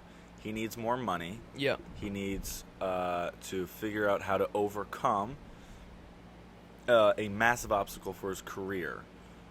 That he believes he's completely in the right, and he will find justice for himself. Yeah, and he's not... Which, tying it to Jordan Peele, makes the film suddenly pivot to like, oh, this is more than just a beast in the dark. This has elements of social commentary. And then we're not entirely sure how this is related to the main storyline. We're like, okay, it's probably related, but then you don't figure out exactly how related it is until you realize that the property he has in Detroit is the property with the dungeon and all this shit where the mother creature killed Keith, and now presumably Tessa is like trapped under there, or she's dead. We don't know what happened to her because they cut away from it. And the film is hilarious. Yeah, it pivots in tone really hard, so it becomes like sort of a comedy in a certain way. Yeah, it's so good. It's hilarious. Yeah. I haven't seen something that funny on screen consistently for 25 minutes. And you know what? I love that Zach Krager, I love that he leaned into how awful AJ is. Yes. And that's what makes it funny. I think a lot of filmmakers are afraid to do stuff like that now. They're afraid to lean in. Yeah. And that's what makes it comedic, and that's also what makes the character interesting, to be honest. Well, I think that the very interesting thing is you have a guy who is very selfish and kind of like... really selfish. Just kind of horrible. But... yeah. He has been put into a situation that he's facing being canceled. And so, at least as a man, you can't help but wonder, did he do it? And then he says to his friend, he gets to Detroit. Am I skipping anything else that you want to touch on? Well, the point I was getting to is he becomes a nuanced figure because he really is kind of just a terrible person. He's a complete douche. But a complete douche that all of his actions are selfish but also hilarious. Yes. That two-dimensional kind of identity is paired with a very real situation that ideally has nuance. You know, in a perfect world, people are not two-dimensional villains who do terrible acts to human beings. But right now, everything suggests the guy's horrible. But the movie still finds, in its own way, I think the movie, what I thought was really interesting was the movie, and clearly Justin Long, finds empathy for him in its own way, without breaking from what the movie, without losing track. For sure. Because you also hear him talking to his parents, which I thought was one of the most insightful scenes with the character. What you also learn is that he's from Detroit. He's from Michigan. Like, he's from and not only is he from there, he flew back to liquidate his property, and his parents are like 40 fucking minutes away from where he is. Like, he could, if he wanted to go see his parents, he could. And he talks to his mom, and clearly, I thought it was a lot of interesting shit happening. His mom, he's completely a mama's boy, and the suggestion I disagree. Interesting. Well, no, because hold on, I want to. Go for it. He totally is. I disagree, Gary. I disagree. I think there's more nuance to it than that. He talks on the phone with his mom. Okay. And his mom's like completely like, "Oh, I know you didn't do any of those things. Whatever. Are we gonna see you? Whatever." Like, sort of. Okay, this is what I would argue. It sounds like his mom is detached from the reality of what's going on. On board for that. Okay. So he's talking to her, and she's just like, "Oh, I know you didn't do anything bad." Blah, blah, blah, blah, blah. And he's like, "Oh, yeah, I didn't," you know? And so it's like, okay, so we didn't really get any headway there, you know, in terms of, like, getting in touch with reality. Two more details, though, that are important is that, one, she says, "Yeah, your dad really wants you to come home." In the script, it probably said beat. Justin is like, "Dad wants me to come home?" And suddenly you're cued into, like, the guy longs for his father's approval. And I wanted to get to that, but yeah. Sorry, go on. Okay, so this guy, one, clearly is lacking a relationship with his father that he would like. And then the mom's like, "Okay, I guess I'll talk to you later, honey." And the guy, AJ, hangs up on his mom. So now we're really setting precedents for, like, this guy, his own mother, he mistreats. And he's seeking male validation. I read into that slightly differently. What I would say is he has issues with his father, which to me is related to his sexual issues. Okay.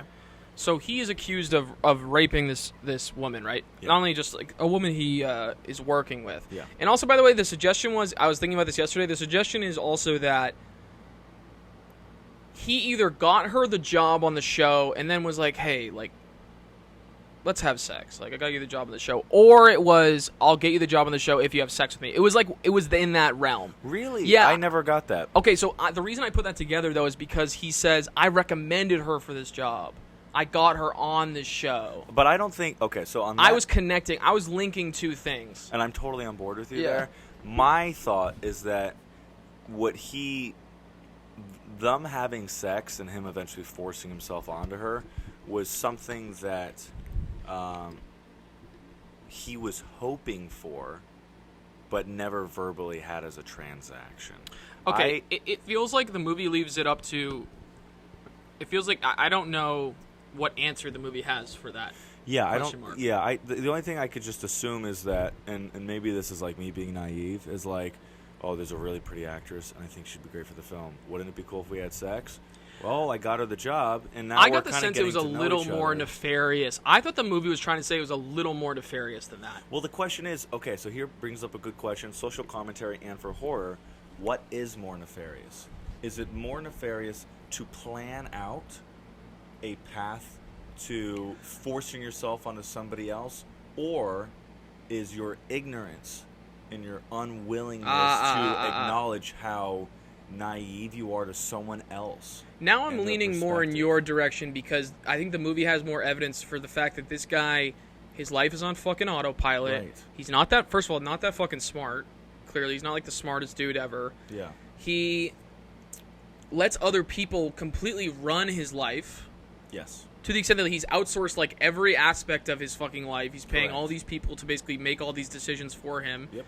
And now that's definitely coming back to bite him in the fucking ass because he has all these people who like don't give a shit about him and are like, "All right, hey, bye, all right, see you later." Yes. And then he has evidently has one friend that he can contact, and that guy seems like He's another yes man, probably. Yeah. Oh, he is. Wait, Gabe, I did not agree. He is another yes man. Yeah. Because that guy says, "Listen, man, I'm gonna believe whatever you say, whatever you tell me. But what happened, you know?"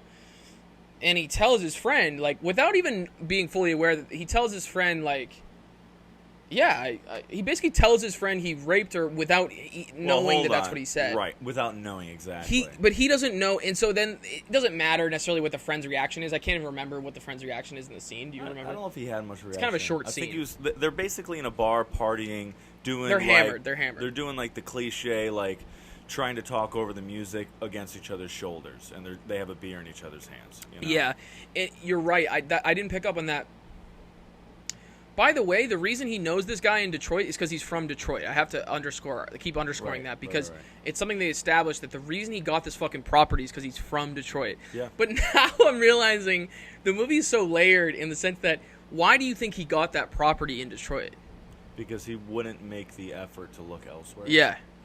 I thought the suggestion is like this guy's head is so far up his ass at every turn.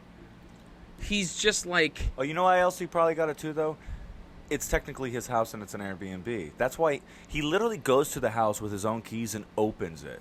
Just straight up opens the house without even considering that other people might be staying there. So he does have and this not only house that, as like a second he clearly home. booked out like multiple property management companies.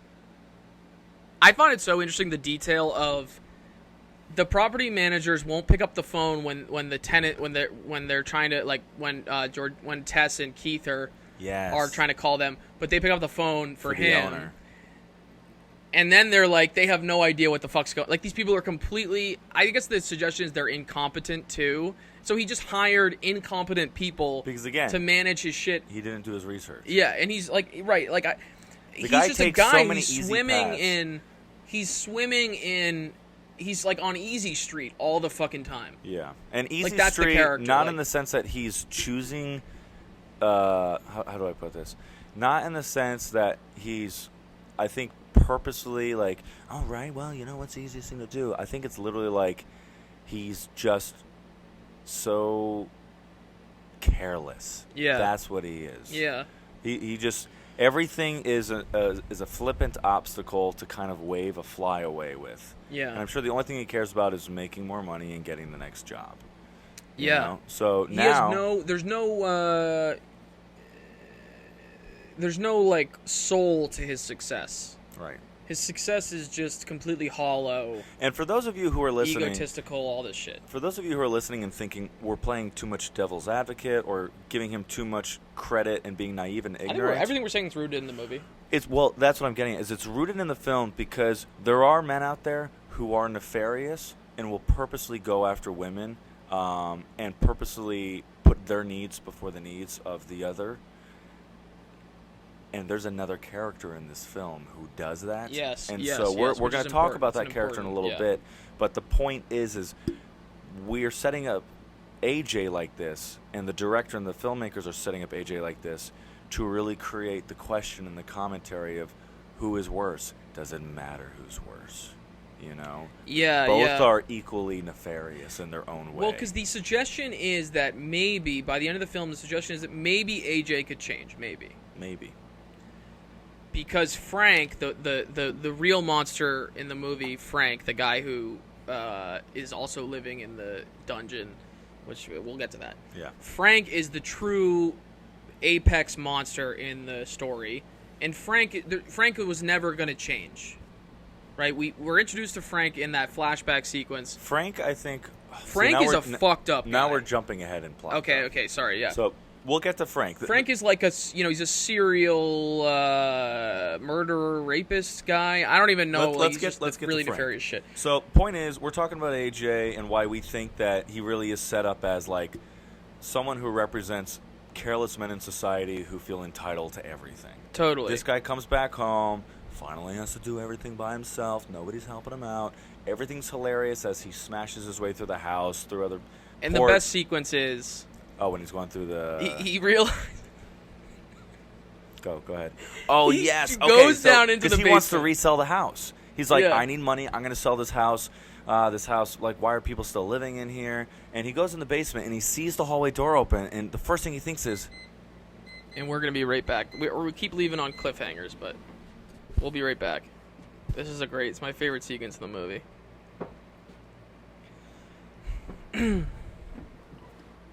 We're back with the Movie Addicts podcast. and so the first thing he thinks when he gets into the basement and sees a long, dark, creepy-ass hallway is, holy shit, this isn't on the blueprints. Is this more square footage? Yeah. I could get more money to sell this house. Clear square footage. It's like a great, and so then there's a full sequence of him using a tape measure. Oh. Well, no, he's doing online research to figure out how much can you include, would this stuff count as square footage? Yes. And to the extent that what he finds online is like, no. But maybe. But then he goes, which is, by the way, a great way of explaining probably what happened in this sexual situation that he was in. Great. Where he got, that's a great comparison. He got a, yeah, I think that was very intentional on Zach Krager's part, where he's like, oh, there's basically what this article is saying is usually, no, you can't count this stuff. And so he hears usually no and thinks that means maybe yes. I could be the exception. Right. He thinks he's the exception. He's like the guy driving on Western, which is in the G-Wagon, just, like fucking not giving a flying fuck about anyone else. Yeah. And again, as a young man, yeah. It does definitely, kind of perk my ears to like, oh man, when am I having like a modern sense of like masculine exceptionalism or something like that? It you can't help but watch that and feel a little bit of conviction of like, do I do this ever? I think it's just which is why it's kind of I like these horror movies that are coming out like Bodies with that make me introspect a little bit. Yes, absolutely. And I think Bodies was doing something a different kind of introspection. Yes. Where it's a little more about like a generation of kids and how we're treating each other. Whereas this movie is more about, it's about that character is making you is I guess as a man you go like he's quintessential. Yeah, like it's making you introspect about like ways in which your behavior is it's rooted in some sense of exceptionalism, or I'm the exception to the rule, or whatever the fuck. But and also the tough thing is there are times where he's just being careless and falling into problems, and then there's times where he, like we said, hears no and chooses to move forward. And at all times, you could contribute it to it. It's just like he's a jerk or he's an idiot, but there's a moment later in the film where it's like, whoa, really? But we'll get there. For now, he goes in the basement. He goes down the hall. He sees the extra room with the bed and the blood on the wall and the camera, and he's like, I'm gonna measure this too. And then he gets more square footage, and you know what? He finds the hidden door into the dungeon. He looks down the stairwell. He sees a beautifully handcrafted stone, creepy-ass basement to hell, ladies and gentlemen. And what does he think? What does he think, Bill? He's like, even more square footage. This is incredible. He literally hooks... It's like, I had no idea I had this much square footage in this property. This is awesome. He hooks the Which, by the way, it's nuts that he bought this property and he never went in the basement. Well, how many times do people buy properties and never actually go to the house when you have that much money? Yeah, but that's... I know, that's fucking crazy, though. Right. But also, to be fair, that door to the creepy-ass hallway wasn't opened. Nobody knew about it. It wasn't on the original plans. But I mean, he's shocked by just the basement. Yes. Okay, fair enough. He's shocked just by the basement existing. Yeah. Like, that's how fucking delusional he is. Yeah. Is he like, there's a basement? Like, yeah, motherfucker, do you own this house or not? For sure. Anyway, so go on. No, he puts the measuring tape at the top of the stairwell to death, and he goes all the way to the bottom, and then he starts measuring down the hallway. This guy's probably calculating. If the walls are 3 feet, 4 feet wide, he's calculating like 4 feet by like, I don't know, 100 feet. Mm-hmm. He's just walking into darkness with the flashlight on his phone. With the tape measure and oh my goodness. Passes by the way, we didn't mention this before. the cages. The camera room, the cages. Nobody talks about the cages. I feel like oh yeah, the cages are sort of an overlooked detail. You know why they're overlooked though is because, well, they never pay off. I don't think I think they're meant to be left to the imagination. Yeah, I think they're for people. No, for sure. But I mean, like, they're never like. There's never a narrative payoff necessarily. Like, there's an implicit payoff, I suppose, which is that the true monster of the story, like, was did sick, demented things to countless women and whatever. Yeah. Which, by the way, I did appreciate that this movie didn't dwell on what exactly the sick, demented things were. Yeah. Because, like, personally, I'm good. That's why, like, I don't watch true crime. I'm good on the details of this. And I like that it was more left to the imagination, which, in my opinion, is actually scarier anyway. Yeah. But it's also, like, I don't need, like, this. And then also it becomes, if they did go into the details, then it becomes kind of a different genre. Like, it almost becomes like Criminal Minds or something. It becomes a little pulpier. Yeah. It becomes a little cheaper to me. True anyway. Detective, stuff like that. True Detective is actually pretty. No, I wouldn't put it in True Detective realm. No. Like, True Detective does a similar thing. It's a little sort of skillfully navigating around the gruesome. Okay. The details of the gruesome stuff.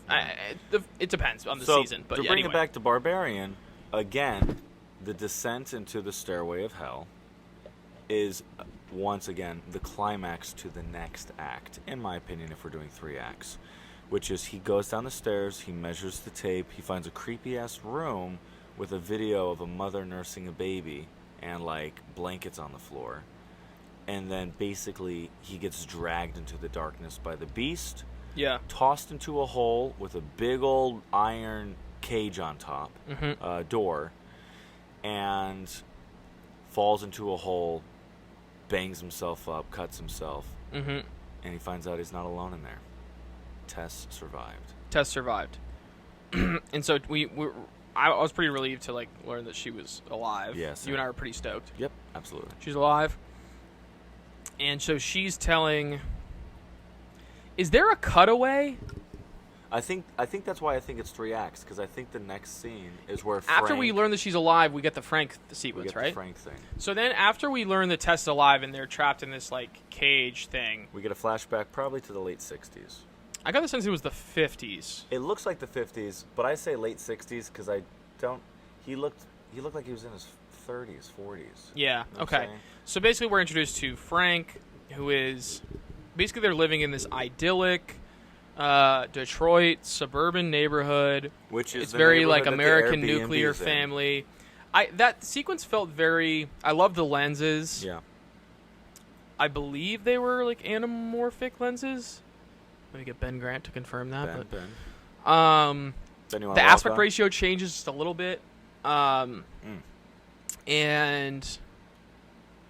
the lenses change a little bit. And then you get this very eerie sequence where you're following Frank. And you just... He's this... You know what's interesting about Frank, thematically? Frank's just this... really fucked up guy hiding in plain sight. And he doesn't... No one bats an eye because no one's like, hey, this guy might be a fucking serial rapist murderer. No one bats an eye, and I think the suggestion is because this is why I got the theme of people's lives on autopilot. I got the feeling from that flashback sequence that was thematically in there, was this idea of everyone's on autopilot. Everyone's like, life is perfect, nothing's wrong, there's no sense of reality. And so someone like Frank can just sort of maneuver through it, right? And do whatever the fuck he wants, and do really heinous shit, and no one's really paying attention. To the extent... And I think the scene with his neighbor was interesting, where his neighbor is like, Frank, Frank just went to the store and bought, like, supplies for one of his, like, nefarious, kidnapping schemes. Like, when it goes to, like, a hardware store. Yeah. And it's so wild, because then that woman at the hardware store is helping him, like, you're doing a home birth? Oh, and she's, like, giving him all... It's, like, this very twisted sequence where it's, dramatic irony. We know there's something... He's up to some shit. She has no idea. The neighbor's like, hey, Frank, just wanted you to, let you know before we go, like, there's going to be a for sale sign on the lawn tomorrow, and Frank doesn't give a fucking shit. At all. And this guy, his neighbor, I don't know what, his neighbor clearly lives in a different reality where he thinks Frank cares. And it's like, Frank has clearly never cared. Like, this guy's so, this neighbor I thought was just interesting, like, little side character of, like, why would this neighbor think Frank would care? Well, to put it out there, perhaps, maybe this is playing on, like, more archetypes in the story. Yeah. You have a character who cares about everybody else. You know? He's moving because his wife wants to move, ultimately. He figures, you're right. you know, it's important to tell the neighbor, you know, it's not him being like optics or being sneaky. It's like, hey, you know, we don't know each other well, but like, I don't want you to think this and that, you know. And Frank says to him, "I'm not going anywhere." Right. You know. It's like, oh, we know what Frank's staying there. He's gonna do his Frank thing, his like Ted Bundy thing, and it's sad because by the end of that sequence, we find out people are actually moving out of the neighborhood. The inside of Frank's house is a complete disaster. It's like hoardy and gross and not clean. Yeah. And he is following women with his car to their houses. Yes. And then pretending to be like a repairman. He puts on utility jumpsuit, knocks on the door. By the way, it's still tied into the theme of living life on autopilot. People have no idea how anything works. So I'm not blaming this woman, but guy knocks on the door. And he's taking and advantage of her goodwill. He's completely pretending to be like there's nothing. He has no. What's interesting is like his plan's not even that good of a plan. Like he just puts on a suit and pretends he's like from. Great the plan is though. Yeah, and she completely buys into it. She's like, oh yeah, sure, come and look around in my house, strange man that I don't know. Yeah. And yeah, and he's like, you know, it's. There was just this theme in there to me, and I keep hammering it home, but there's just like people living their lives on autopilot. I don't know what that was all tying it into. Yeah. For Zach Krager, but it's in there, and it's tied into why Frank was able to get away with all the shit that he got away with for so long. I wonder if it's creating a sense that like people are involved in their own demise. Yes. You know? I think it's a good way to think of it, yes. Because on the one hand, we should be holding people accountable, and we should be looking out for victims and protecting them, right? Mm-hmm. But on the other hand, people who fall prey to others who have malintentions, why do they fall prey? What is happening there? You know? I think there's an interesting... All these things are happening at the same sense, you know? And I'm not really talking about that in context of, like, the reason women get raped because that's fucking bullshit and terrible. No. But what I am saying is, like... I get what you're saying. You're speaking broadly in the... Yeah, I mean, just the fact that, like, you know, Tess and Keith walked into a basement with the creepy-ass dungeon and, like... Yes. Why, you know? But, we didn't even talk about this yet. Yeah. Tess called the cops at one point. Yes. And the cops... Yeah, you and I had a debate about the cops aspect, but yeah. The cops didn't show up. They didn't. The first time she calls them, they don't even show up. We haven't gotten to the second time yet. Yeah, the second time, there's like a... We'll get there. We had nitpicky notes about it. But yeah, so the first time she calls them and they don't show up to help her in terms of, like, being alone in the house, in the basement, and this and that. And so we're establishing in the world that, like, you can't trust cops either. You know, you can't trust cops. You can't trust your own perspective. Can you even trust a stranger across from you? You know? And clearly, the director and the writer are getting to the fact that, like, you really can't trust anybody. You know what it is? Your eyes should be open at all times. Everybody, I like that game. Everybody in this film, again, would be in a better place if their eyes were open at all times. So let's tie that into all the main characters. I would say with Tess, okay. What's interesting is she's still tethered to... God, it is interesting with Tess because that woman tells her after the job interview, like, yeah, why are you staying there? Like, don't do that. Right. Which I think is interesting. It's kind of a... And Tess is sort of like... No. Like, Tess doesn't really hear what this woman is saying to her.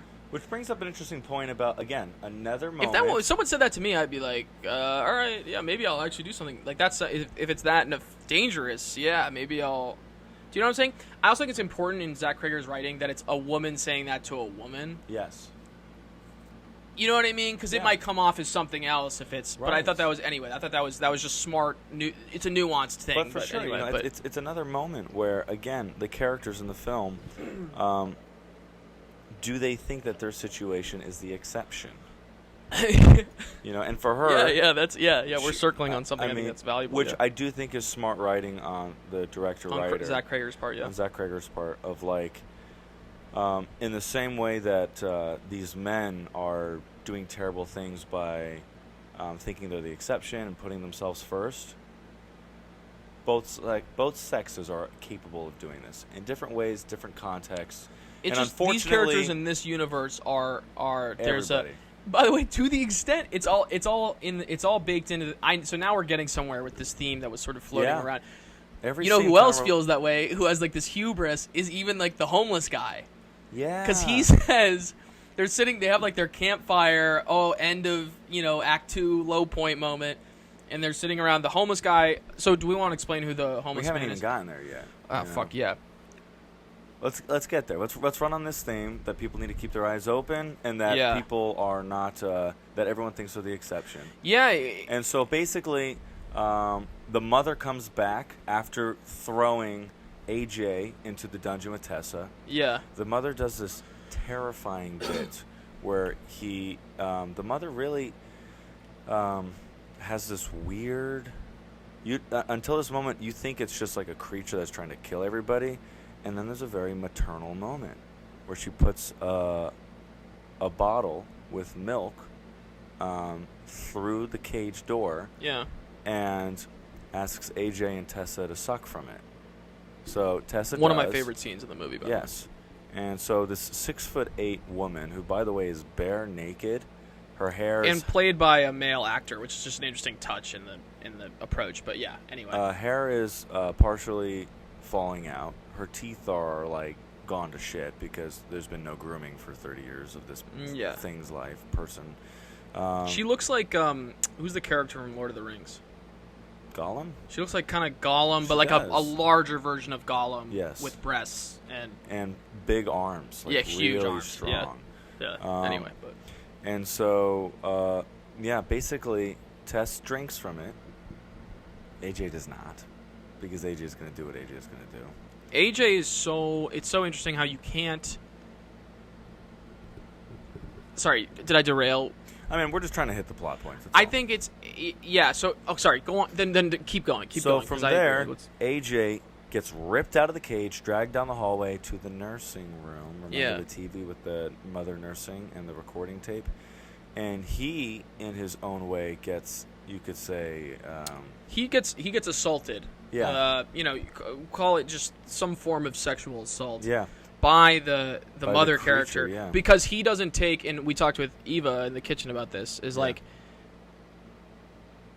there's a biological parallel to what's happening, which is like if the baby figuratively isn't going to drink like the milk from the bottle, like the baby has to breastfeed. Yeah.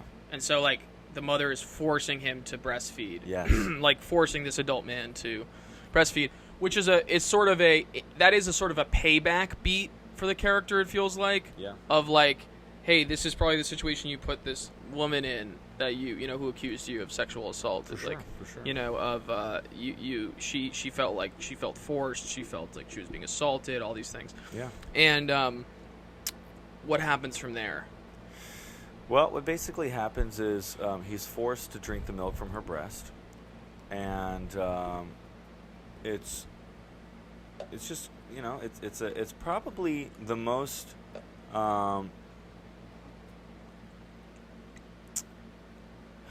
is this true? It's the most visually explicit sexual moment in the film. Oh yeah, right. It is. I never thought about that, but yeah, it is. Yes, it's the most visually explicit sexual moment in the film. Very intentional choices by Zach Crager. Which is also very interesting because, is it sexual for a mother to nurse its baby? No. don't know. It's a maternal act Yeah. for survival. There's something kind of beautiful about it. Not kind of. There's It's something turned. beautiful about It's it. sort of like turned into that with the scene. It Yes. becomes like this pseudo-sexual sexual thing. I don't know Right. what. Anyway, You know what's funny? I don't think it's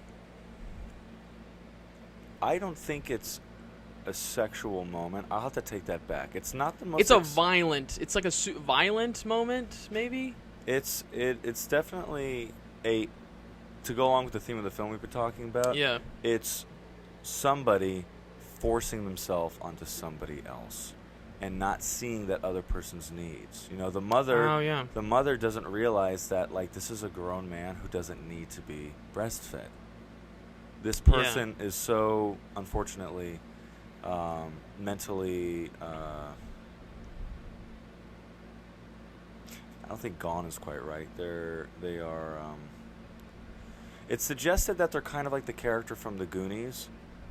Yeah. The brother from the Goonies. Yeah. Who has a mental disability, or I'm not quite honest. I don't know how we would phrase that. So we're like being.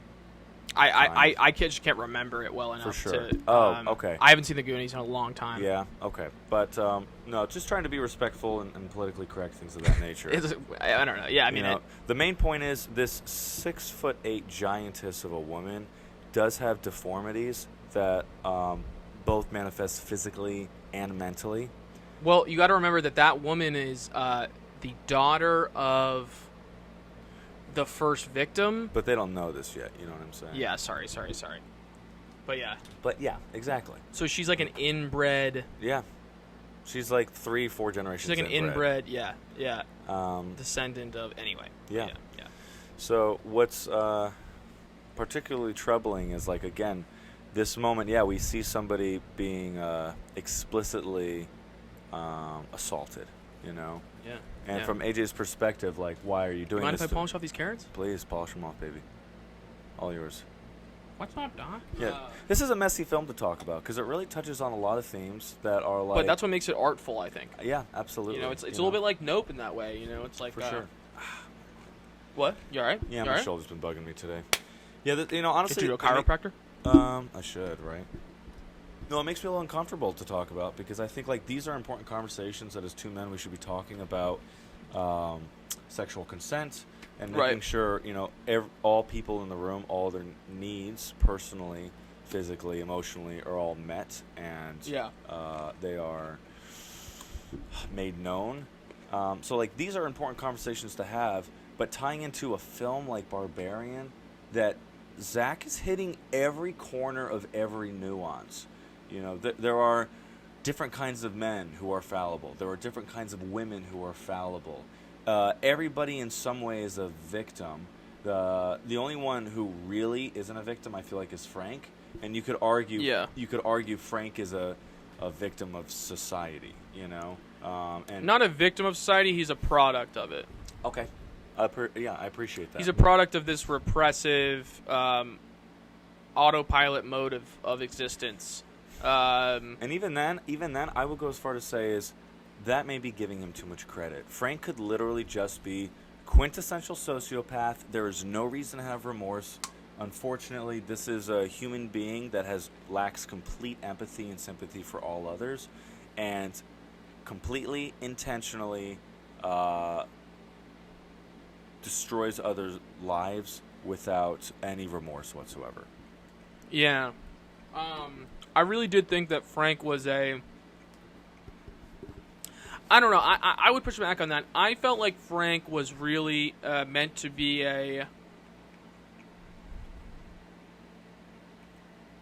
This is the way I think about it. Okay. This is the way I thought about it. At least the way I think about it now. Frank is a product of society, like the specific place and time in society. So call it the 1950s, 60s, like nuclear family America, post-war America.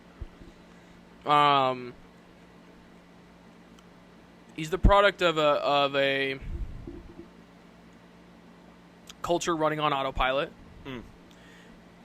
and then the mother is a product of Frank. So it's sort of like a trickle down thing. It's like you know, there's the culture, and then that spawns kind of Frank, and then Frank's heinous actions spawn this really mess of horror, mess of horrific acts and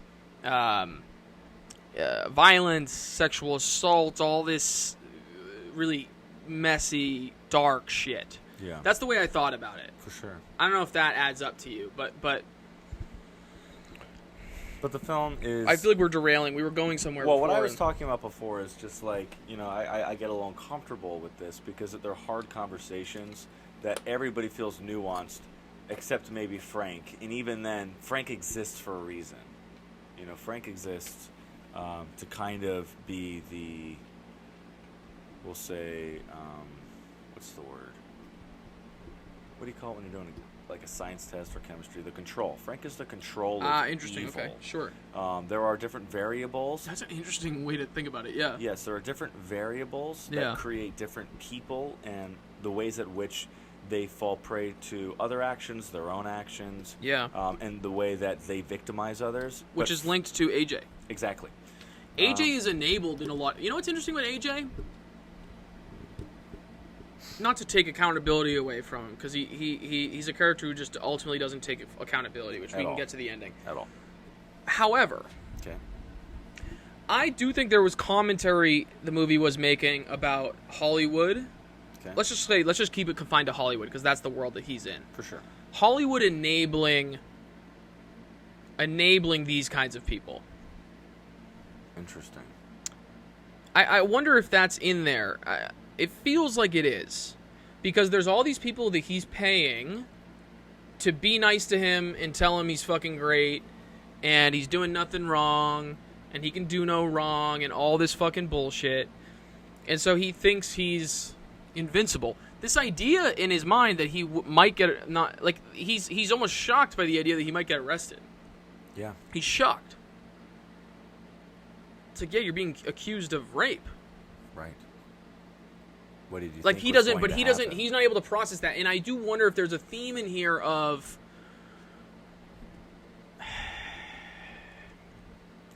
people, a system of people profiting off of and enabling shitty fucking behavior. Shitty behavior. Yes, thank you. Okay. I think that's in there, and it's an interesting parallel. There's clearly a parallel that Zach Krager's trying to draw between that and what that creates, and what that creates is AJ.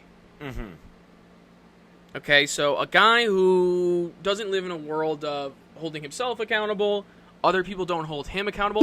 Even when he gets on the phone, when he's in the car, and they tell him, hey, listen, you're being accused of rape, they're like, hey, AJ, hey, what's up? And he's like, hey, like, that's how the call starts.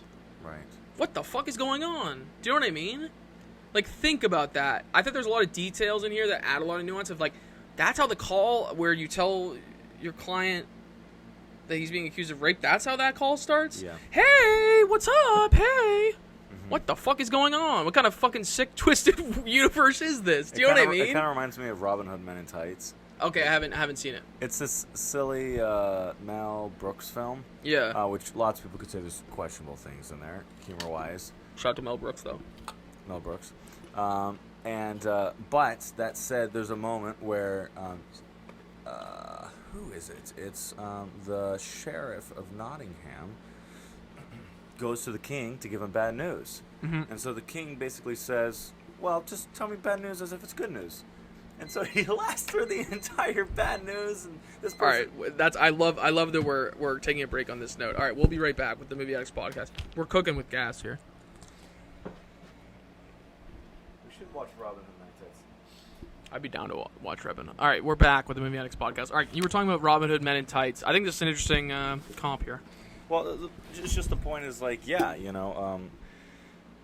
people don't like bad news, right? And so the king asks for bad news, but told in a good way. Right. And so there's basically this hilarious monologue of the sheriff of Nottingham going on about, like, Robin Hood is back. Isn't that hilarious? The guy that you banished away? By the way, he got all his merry men back together. And you know what? They're coming tonight to your wedding to kill you. Dude, Mel Brooks is unbelievable. It's great. It's really silly. We gotta watch Robin Hood. Again, messed up that some of those electric. points in dialogue and didn't miss. I get the point though. It's but electric. that's the point. And so yes, AJ is also like, in some ways, like Hollywood is allowing him to get away with all this terrible He's being behavior. enabled constantly. Constantly. And the only time where he's not going to be enabled is when the Hollywood Reporter article is coming out, which is fucking bullshit, right? For like, sure. That's bullshit, right? It's like the idea of like, now we're gonna step away. Yeah. But it's like, do these people who work, who make money off of him, are they learning anything from this about their own behavior too? Yeah, for sure. Like about like what kinds of people they represent and who they associate themselves with and what they, how they move through, so I think there's a commentary and a parallel being drawn, I think, that Zach Krager's drawing between this very passive 1950s, 60s American existence where monsters like Frank can exist, and then what a world like Hollywood can create, which is men who, in this case, men who just are enabled, shit. Yes, left and fucking right, until the other shoe drops. You know the basically. sad part about this? This just occurred to me. I found this guy's life, by the way, I found AJ's life to be extremely sad. I was like, this is a sad life. In my opinion. That's my reading into it. That's a subtextual. I was going to say, this kind of makes my heart sink for a second. But, in terms of, like, the way we've seen the Me Too movement grow in the last couple of years and all the men who have been held accountable and brought to light, it makes you wonder, like, oh, we haven't even considered this. We haven't touched on this in the film, nor does the film touch on this by the end. This was the only one that came out to the papers. Were there others? If this is the way he lives his entire life, is it not possible that he's done shitty things before to other women? That's interesting. That feels like the movie, implicitly, you could say that might hold true for this character. Right. It wouldn't be shocking at all. It would not. But the movie's making a choice to, like, we're not going to go there because that's a whole different movie and all this shit. But if there was a sequel, you know what I'm saying? Wild shit.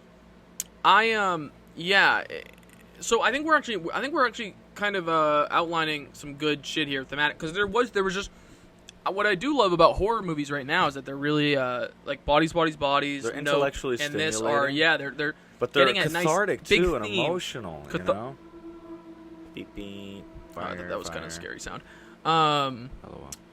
Yeah, horror films that are coming out. Some of the horror films that are coming out right now are really artfully tapping into theme, and it's making. It does it. It helps you. It instigates introspection. Yes. And I really think, I think I would even. I think we are onto something with. The movie is trying to say something a little more broad. It's not just about AJ. It's not just about Tess Frank. And Keith. It's not just about Tess. It's about the big picture of what does this all mean? How do you fit into this? Yeah, how do you fit into this, And the fact that the film's willing to change protagonists. Interesting. I didn't even think about this. The opening protagonist is a woman. Yes. And then the second act protagonist is a man. Yes. And the willingness for the writer to shift those perspectives and then bring it back to the woman for the third act. Yes. And I think, do we want to get to, like, what our... We're 2 hours in here, so do we want to get to what our Are we third... really? Yeah. Damn, this has passed by fast. Yeah, because it's a good fucking movie. Let's finish up the plot. We'll make it quick and snappy. Do you want to give, like, a quick... Yeah. So, really quick, just so everybody knows, AJ gets dragged in. He experiences the assault by the woman. Tess takes that as a chance to climb out of the hole because the mother left the dungeon unclosed, open. She climbs out of the hole, runs down the hall, runs out of the house, and basically a series of events happens. She goes and asks the cops for help. They show up. They don't believe her. The house, the only problem they see is that she broke into the basement window of the house when she didn't break the window. She climbed out of it to escape the beast, right? Then, from there, the cops disagree with her. She has to try to decide, am I going to leave AJ in the basement or am I going to go back and rescue him? And eventually, she goes back down there with a knife and whatever else, rescues his ass, Now they're running through the darkness of the neighborhood trying to survive the mother. Excuse me. By the way, they bump into a homeless guy who's been living there. Shout out to the homeless guy. Homeless guy has been potentially living there for decades. And then, I want to find the character's name for the homeless guy, but anyway, cool. And so the homeless guy in the neighborhood, he basically helps them find a safe spot. Andre is, I believe. Andre helps them find a safe spot. Did I start recording? I must have. I'm all confused now. You just didn't start the timer. Okay. Do you want to check real quick? Yeah, I'm getting self-conscious. Mind holding my mic. It's the Movie Addicts podcast. Got 2 mics going. All right. So they're in the darkness. They're in another abandoned area of the neighborhood that's kind of like a manufacturing plant. And basically Andre's like, this is the safest spot out of the whole neighborhood. I've been here for at least 15 years, and I got to tell you, this is the safest. Yeah. Literally. No, he says, shit. What does he say? He says, it's like, shit, I've been here 40 years, and she's never come to try to get me, and she comes bursting through which I, like, here's the thing, is that was a very, on Zach Krager's part, that was a very, like, Tarantino moment. Hilarious. Of sort of a cathartic escalation where a character says something really brash. It really is a Tarantino invention. Yeah. It's a character says something really brash in a sort of stylistic way, and then something really gruesome happens immediately afterwards. It's totally Tarantino. Like I thought that was just a hilarious. I ate it. I eat that shit. No, it was good. That shit is the designed. mother. There's no way short to describe it other than she literally exploded. By the way, through the wall. thematically relevant because Andre's kind of living on autopilot too in his own way. He has this hubris of she's not gonna come get us. Well, I would go. I would go as far to say. I don't know if that feels like totally apt, but I don't know if he's completely on autopilot. No, autopilot. But he is a good example of somebody who has expectations of the world. This is the way the world is. Nothing could change. This is how it's always been. This is how it always will be. You know? Yeah. And his entire world, literally and figuratively, ended. Whatever he thought safety that existed immediately evaporated. The moment he says it too, like what is it? So is there anything about like? scene. Is there anything about like knock on wood that's being noted too? Is like when you say that something will never happen. Well, yeah, it's a little bit about. It feels thematically relevant in terms of passivity.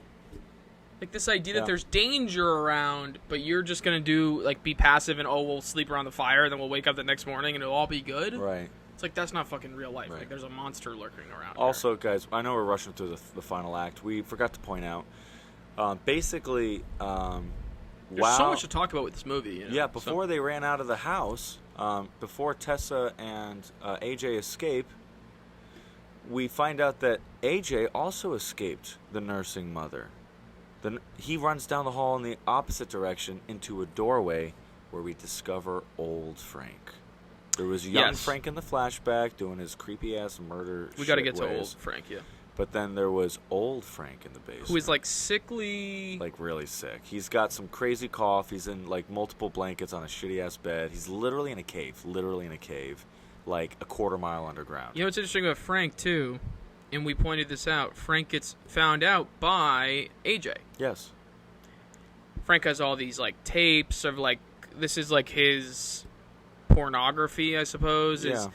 Is all these like just terrible, gruesome He tapes literally he has of these Frank women is and so things. out of touch with reality that he's not even out of touch. He's removed from reality. He has removed himself. He literally labels his VHS tapes like "redhead from supermarket" or whatever. Yes. And it's like that. Your victims. That's all they are to you. Is just 3 adjectives. Yes. Like someone's entire life is summed up on a label on a VHS tape. Frank in his own way, Frank's, I guess he's a psychopath or... Yeah. But the crazy thing is, what's AJ's response to this? AJ says, like, you're a fucking crazy... You're a sick guy. Like, what's wrong with you? And you see AJ... It's interesting because AJ, that moment does have AJ... It does help him gain some semblance of self-awareness. Yeah. Because he realizes in that moment that the monster, the super monster that is Frank, there's some of that in him. Yes. And there is a self-reflective moment happening. Yeah. But then what happens, Frank shoots himself in the head. So Frank is that's an interesting button on Frank's arc, because what that means is that Frank doesn't have to be held accountable for anything he did. Because he's like, no, I'm going on my terms. I'm going to shoot myself in the head. You're not going to call the police and have them find all this crazy shit that I did. Like, it's done, right? Wow. Which is a cowardly move on Frank's part. It is. He's like, no, he's not killing himself because he's sad about or remorseful about what he did. He's killing himself because he's like, I got caught. I'm found out. Right. I'm checking out. So and AJ does have that self-reflective beat. Yeah. But then it gets sort of thrown away. So he grabs the gun, runs into the hallway to escape, and as Tessa's coming to save him, he gets spooked and into the darkness. And he shoots her. He shoots Tessa. That's a crazy beat. You know what I didn't like? I feel like that beat needed a little more massaging of like how nuts it was that he would... It doesn't matter, though. The movie sort of very swiftly moves on from, okay, he shoots her, and then he's like, oh, I'll help you get out of the house. And they get out of the house together. Yeah. And then what happens from there? Well, then they get to Frank, and they get some refuge in the Andre plant. Andre, sorry. Andre takes him in. Yeah, Andre takes him in. They built a fire. But yeah, I don't know. There's man, I feel bad that we're rushing to this last act. We should take our time. We owe it to the fans. Yeah, I mean, I'm feeling pretty good. Another right now. detail that was great is that when AJ was running away from the mother in the darkness of the cave, and he found the other door that led to Frank's room, the mother was coming up to him, and then the mother stopped. Why did the mother stop? The mother, for whatever reason, must have been afraid of Frank.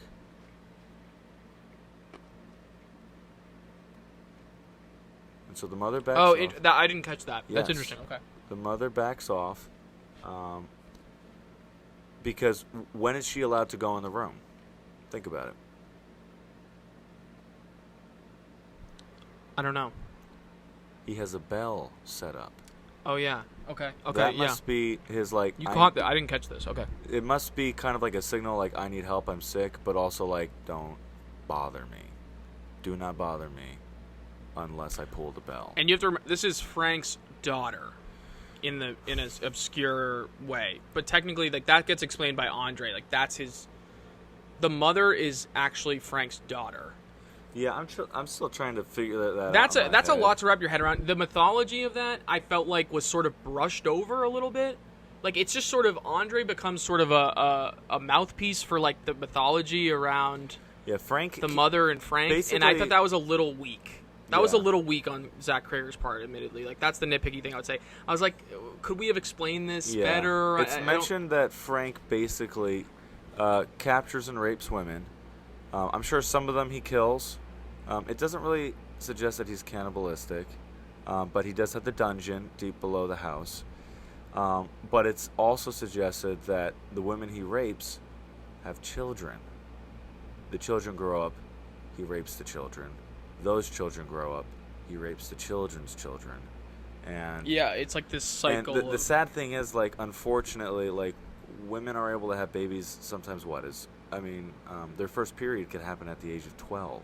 Oh, yes. So the suggestion is there's like all... how old these little... You know what I'm saying? It's disgusting. And I have to say, I appreciate Zach Krager not lingering too hard on that. Could be a reason why he didn't do that. Because it's just so disturbing. Gruesome. And, Yes, and so... But it does link an interesting perspective. What does the mother want out of everything? What word does she always say? Again, baby. The mother just wants to have a baby, right? Yeah. What do you think Frank wants in his weird, sociopathic, fucked up world? He wants like a harem of women that do whatever he wants or something? Okay. Well, that would be, in my opinion, what do you think? Face value. I'm curious if there's some sick, twisted version that Frank wants to have a family. Wild. Okay. Yeah. Do you see what I'm saying? Yeah, that's fucking nuts. Because Frank, for whatever reason, there's something wrong with him. Clearly, nobody wants to be with him. He never managed to socialize properly. No. Lives on his own. But I'm willing to bet that him capturing women, sleeping with those women, keeping them forced in the house is some twisted way of, sure, maintaining control, but also, like, in the same way that the mother's obsessed with having a baby, I'm sure he's like obsessed with having some kind of like family. Go ahead. Which is related to AJ. Again. Go on. AJ, in his own way, has created this ecosystem where he's in control. Yeah. In control. Yeah. He feels like he's in control. He never has to feel bad about anything he does. He never has to live in a full-blown reality. He lives in his own little bubble. Yeah. He doesn't have... You know what's interesting about AJ, why I thought his life was sad? Only person he talks to in person that knows him is that guy at the bar. His friend from the... Right. It's the only person you see him, other than the wealth manager. Yeah. So he talks to the wealth manager who just manages his money, doesn't give a shit about him. He's a lonely guy. He's in his late 30s, 40s. That's why I said there's something acute. There's something very sad about AJ's life, and he's not aware of the sadness, which I think is just good writing. You know, it's not like he would be fully aware of. And I think it is related to Frank, because I see what you're saying. I think it's a great point, Gabe. And Frank is building this ecosystem for himself where he can. He can have his nuclear family. He can have his nuclear family. It's wild. It's very twisted. Yeah. An expectation of society. It's good writing, yeah. Frank can have kind of, because we were talking about him being a product of society. Shout out to Zach Krager with the writing here. I mean, it's good writing. It really is. Anyway, sorry, go on. So yeah, I imagine he kind of created this sixth sense of trying to have a family. Mm-hmm. Eventually, the guy shoots himself. It's the gig is up. AJ takes the gun, runs out with what's it called? With Tessa. Tessa gets in the car and runs over the mother as the mother escapes the house. But then there's a moment of like, she thinks the mother's dead. Yeah. Mother's not dead. She disappeared. And they have like she looks into the mother's eyes. And what's interesting about that moment is like there's almost a semblance of life in her eyes still, and that's what it's a moment where Tess is able to humanize the mother.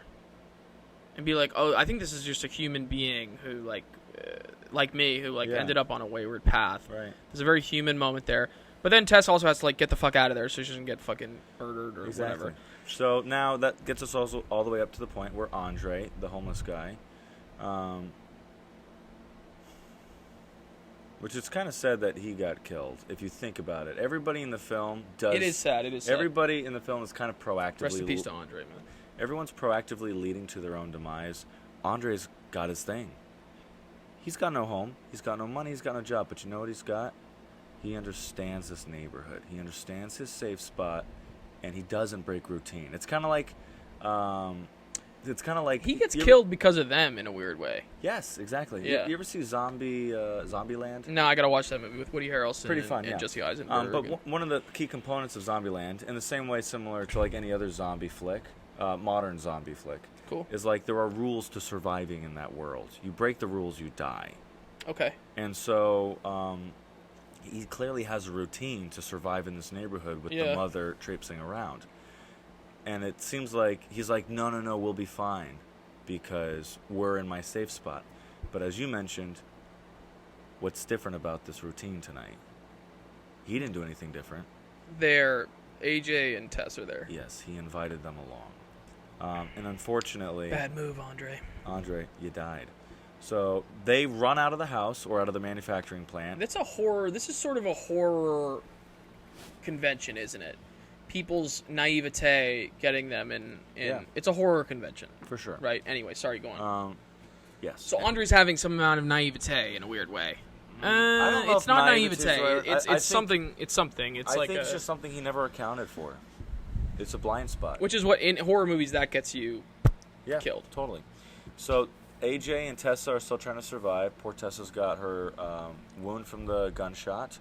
AJ again and again is like, we're going to get you out of here. We're going to help you survive. It's crazy. It's kind of really sad. AJ's being set up as like a remorseful man who's witnessed this disgusting guy named Frank rape people in a dungeon for decades.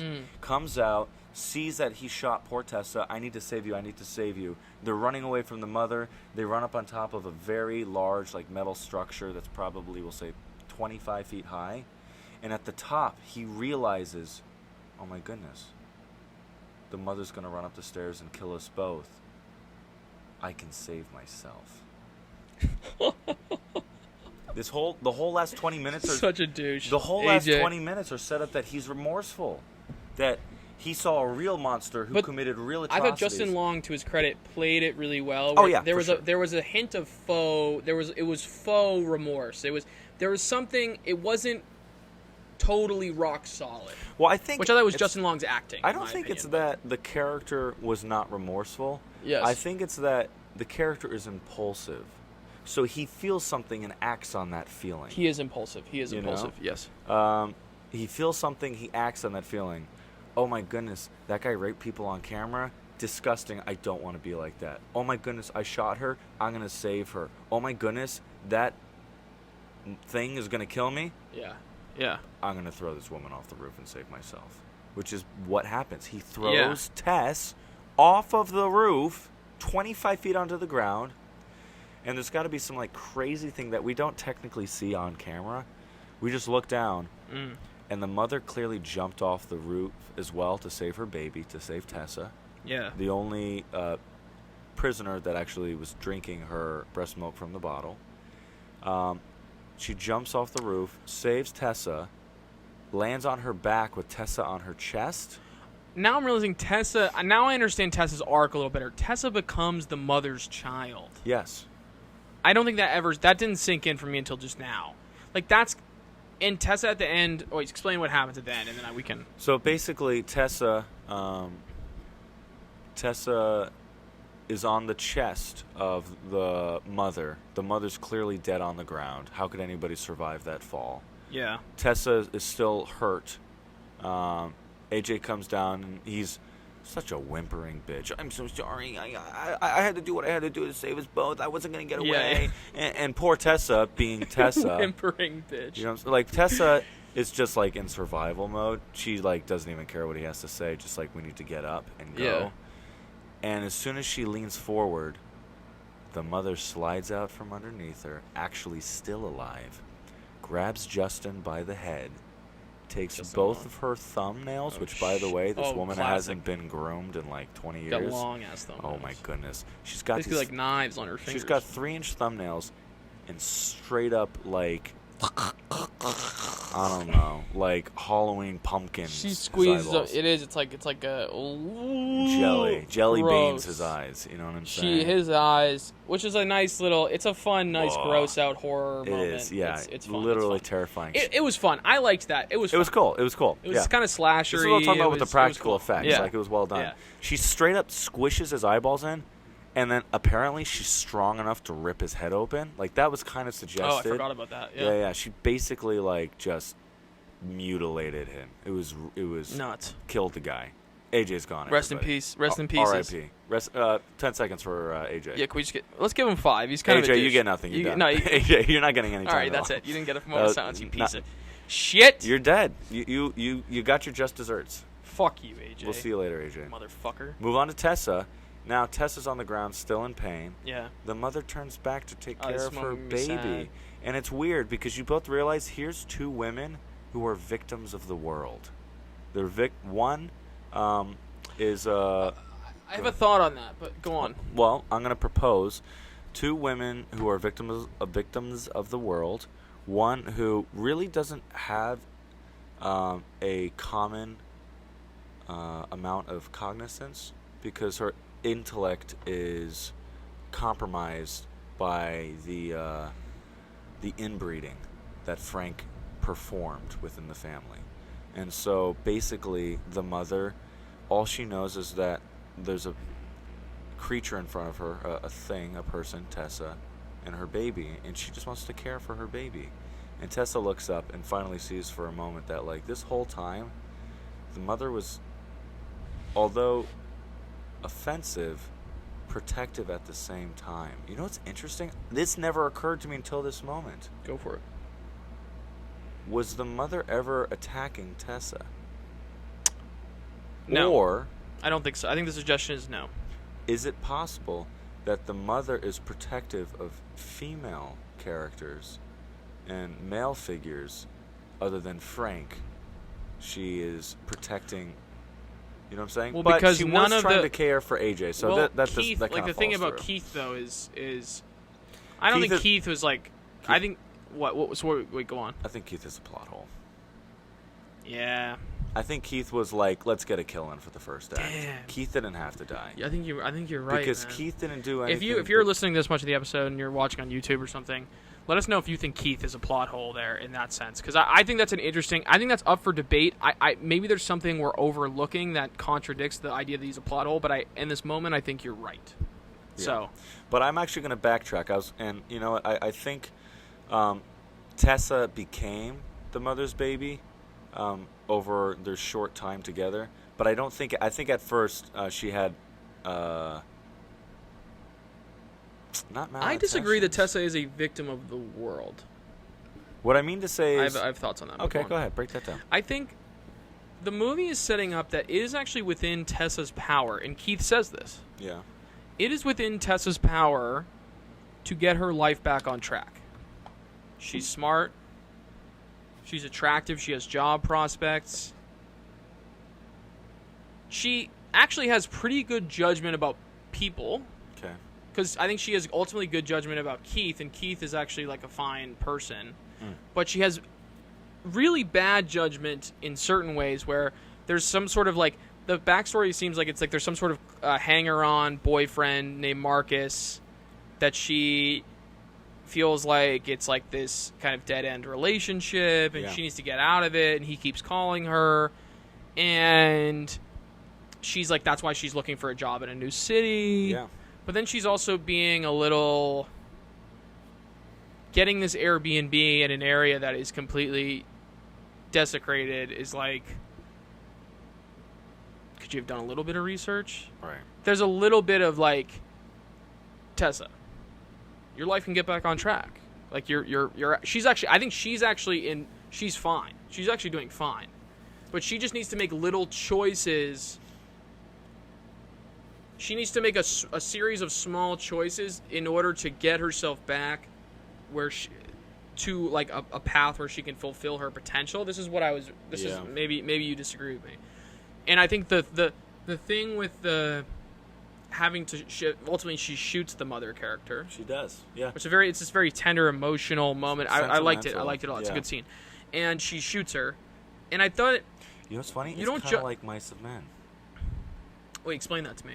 I know the play, but I don't know it. You probably know it better than me. So Lenny and Curly, yes, at the end, yes. Lenny is suggested he has a low IQ. Yes. Potentially yes. Mentally... He's mentally disabled. Okay. Yeah.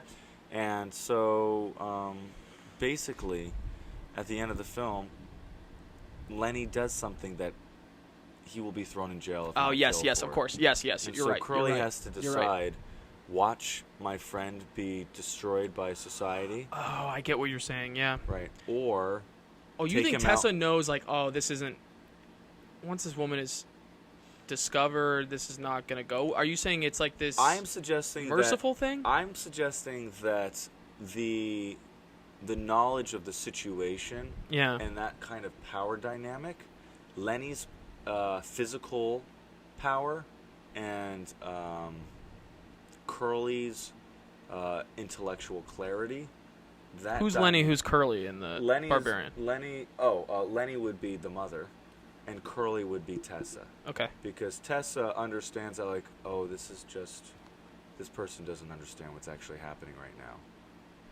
I get what you're saying. Wow, yeah. Now, she's going to kill the mother because everything up until now was A, terrifying, B, needs to end, It needs to end. and C, she's the only one with the power and she has the gun in her hand. Exactly. That's what I'm saying is she's set up, I think, as a character. Now I understand her arc a little better. She's set up as a character who has agency in her life. And at the end, it's that final decision of, am I gonna take ownership of that? Yeah. Of that agency and move forward or not? Yeah.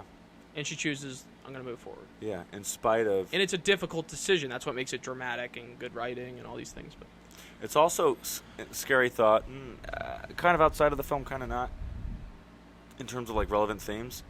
This is something she has to carry with herself for the rest of her life. Nobody will believe it.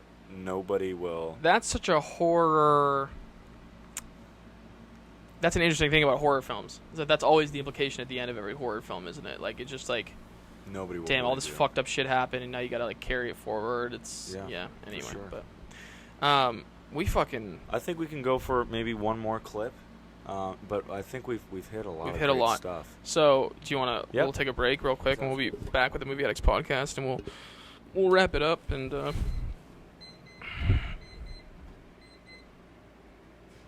standby, so we must have missed it. It's good to know, stick to 27 minutes. Got it. And we're back with the Movie Addicts podcast, and I'd say the naked cameramen were... They messed up. They did a good job today, though. Well, except for that gaff. Oh, today they've been Can killing I say it. your hair looks great, man? Dude, your hair looks great, Thanks, man. man. Well Thanks, done. man. Well Wow. done. Ladies and gentlemen, I think, me and Dale... Go see Barbarian. Go see Barbarian. You're not going It's to a regret lockup. it. That's for goddamn sure. Me and Dale in a moment, So, we'll talk let's about make it official. some of our gripes. Lock up for you. Lockup. Lock up We for never me. did clap in. They've been watching a black screen the whole time. God, that's unfortunate. Guess they're going to have to watch this whole... Should we clap in now, just so they get, a couple minutes of... I think what we're going to do is maybe we'll insert an old clip of us clapping just to help you guys out. Yes. Yeah, maybe we'll do that. We don't have to. We'll think about it. You'll find out in post. You'll find out in post. Or actually, you'll already know, and then 2 hours from now, you'll realize this happened. Sorry, you were saying something extremely profound. Yeah, well, no, thank you. I'm a profound kind of guy. What I wanted to say is that we're going to discuss for this final clip a couple of our gripes with the film, if there are any. But let's make it official. It is A lockup. a complete lockup. It's a great movie. It's a film that you should see. It's not a great movie. It's a really good movie. It's a film that you should see. There are imperfect components of the film, but It's hard to make a perfect, near-perfect film. It's So absolutely hard. It's a great effort, and it's a really good movie, and you should go see it. And you're going to have a great time watching it. For in sure, theaters. for sure. So let's think. I had a note that I wanted to touch on earlier. Let's see if it's still relevant or if we already touched on it. Okay. So we can talk about the cops in a little bit. This is an interesting point. Let's brush over that. I want to hear about your thoughts on this. The mother represents generational trauma for women. Yes. I think there's something interesting in this film. We talked about men's place in the film and how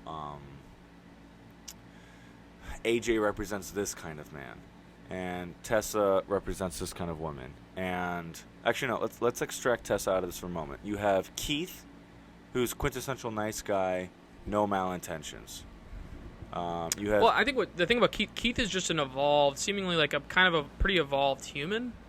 You could say Like that he's not some caveman. You know what I mean? correct. Anyway, You could make the argument though kind of a that low bar, but yeah. he still ended up dying. You know? Which is why he might be a plot hole, which might be unrelated to what you're getting at. But anyway, I was just gonna say, it's tough that like the one guy who ideally you're rooting for in the film gets messed up. Meanwhile, so Keith represents, we'll say, quintessential nice guy, and not in like an icky like he calls himself a nice guy even though he's really messed up. Like Keith is responsible, kind, patient, self-aware. Is that fair to say? yeah, Then you have AJ. thoughtful too. Then you have AJ, who represents, men who are careless, entitled, and they basically take advantage of women without even realizing it, and to the degree of criminal acts. Yes. Then you have Frank, who is a literal psychopath, sociopath, does criminal acts throughout his entire life, destructive, heinous things. And these are all the men in the film. And so my question therein lies, well, who are Tessa and who are the mother? And the mother I really wanted to think about, and that occurred to me. The mother represents, like, generational trauma for women.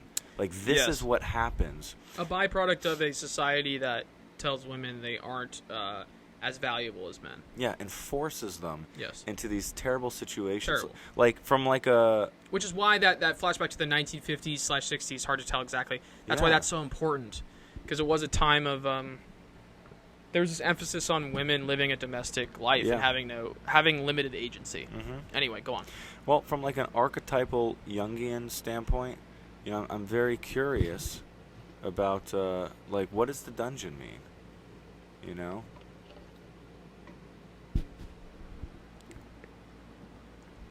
For instance, yesterday we spoke about. Damn, that's a good fucking question. Gabe. Yesterday we spoke about how like the dungeon.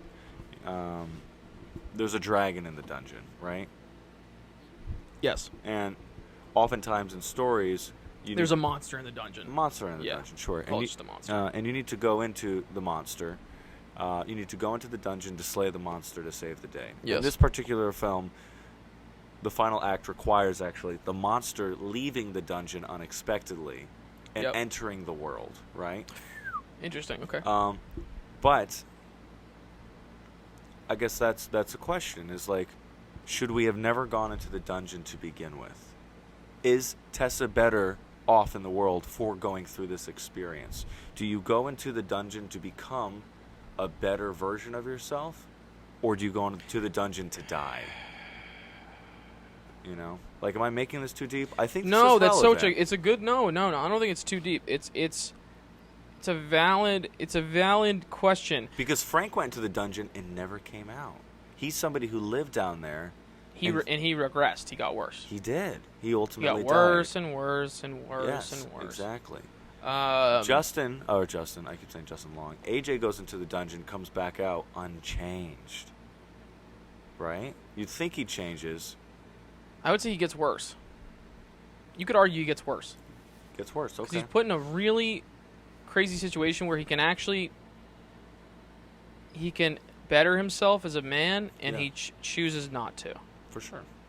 He chooses to do something that's completely selfish, also heinous, calculated, and heinous, murderous. Yes.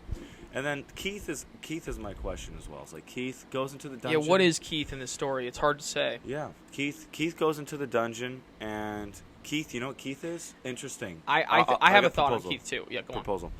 Keith. Yeah, Gabe, raise your hand, please. Yep, you, sir. Yes. Yep. Keith is the sacrifice for Tessa to learn. He's the sacrifice at the altar. He is, yes. Because she also likes him. She thinks he's cute. Like, she's clearly romantically interested in him. Yeah. You're right. He is the sacrifice. Because you know what Keith represents? He represents what Tessa, the kind of guy that Tessa deserves. Like, it turns out he's just, he's thoughtful, evolved. He's good looking. You know what I mean? He's and I think he's the sacrifice of the altar. I think you're totally right. And so as a result, he represents what she deserves. So clearly there's this guy Marcus, whoever that is. We don't find out who that is, but we mention Marcus right now because at the very beginning of the film, movie, at the very beginning, it's she's planted. sitting in the car alone in the rain, and she's hanging up a repeated phone call from some guy. Marcus is calling her repeatedly, and she keeps denying it. And she explains to Keith, like, I have this boyfriend. It's a boyfriend. It's a guy she's romantically involved with. For sure. And he's not treating her the way she feels like she deserves to be treated, which, by the way, is sort of concretely manifested in her trying to find a new job. Mm-hmm. I don't really think it's about her finding a new job, which is why they don't show the job interview scene and the contents of it. It's more about, I'm trying to put myself in a better spot in life, right? That's what it's about for Tess. Yeah. And I think Keith represents... This is what I could have. You know, I'm stuck with a terrible job that I hate, and this guy Marcus, I could have Keith and a job I like. Right. In a new place where I could, I don't know what the location is a confusing aspect of it, I have to say, and maybe we could go on like a whole another hour for that, but we won't. For sure. But I think you're right. I think Keith in the sort of hero's journey, so to speak, or he's the sacrifice at the altar. Yeah. He is. That's a good point, Gabe. She would not have learned what she needed to learn if there was a thing to be learned. Because she also develops she cares about Keith. Yeah, she does. Yeah, man. Yeah. It was a good question you asked, and I think we came up with a good answer. So yeah, the dungeon is kind of a crazy theme. Theme's not quite right. Device. Archetype. It's a device. Trope is the word I'm looking for. The dungeon, Yeah, I think device could work. Cool. I know it doesn't matter. But. Amazing. And then the mother representing generational trauma is just a tough thing because in this world it's brutal. In this world, women are. It's barbarian. Yes. Well, okay, great. So why don't we? Maybe this is something let's. If you have something to mention, please remember. I'm gonna put it out there as like closing thoughts. Who is the barbarian in this film? I think. Damn. Who do we know it's not? How about that? It's not Tess. And it's not Keith. No. So not Tess, not Keith. I think it's Frank. I think so too. But I think it's also, like we said, it's like what Frank... What's also, like, barbaric is, like, what spawned... It's like what certain cultures... What kinds of barbaric things they can spawn. You know, it has that horror movie thing where it really is also about culture and context. Yeah. And... Yeah. But I think, Frank is he's the barbarian. Right. He's medieval. He's yeah. Wild. We're telling you guys, It's a good fucking there are movie. parts of this film that are very scary. It's disturbing.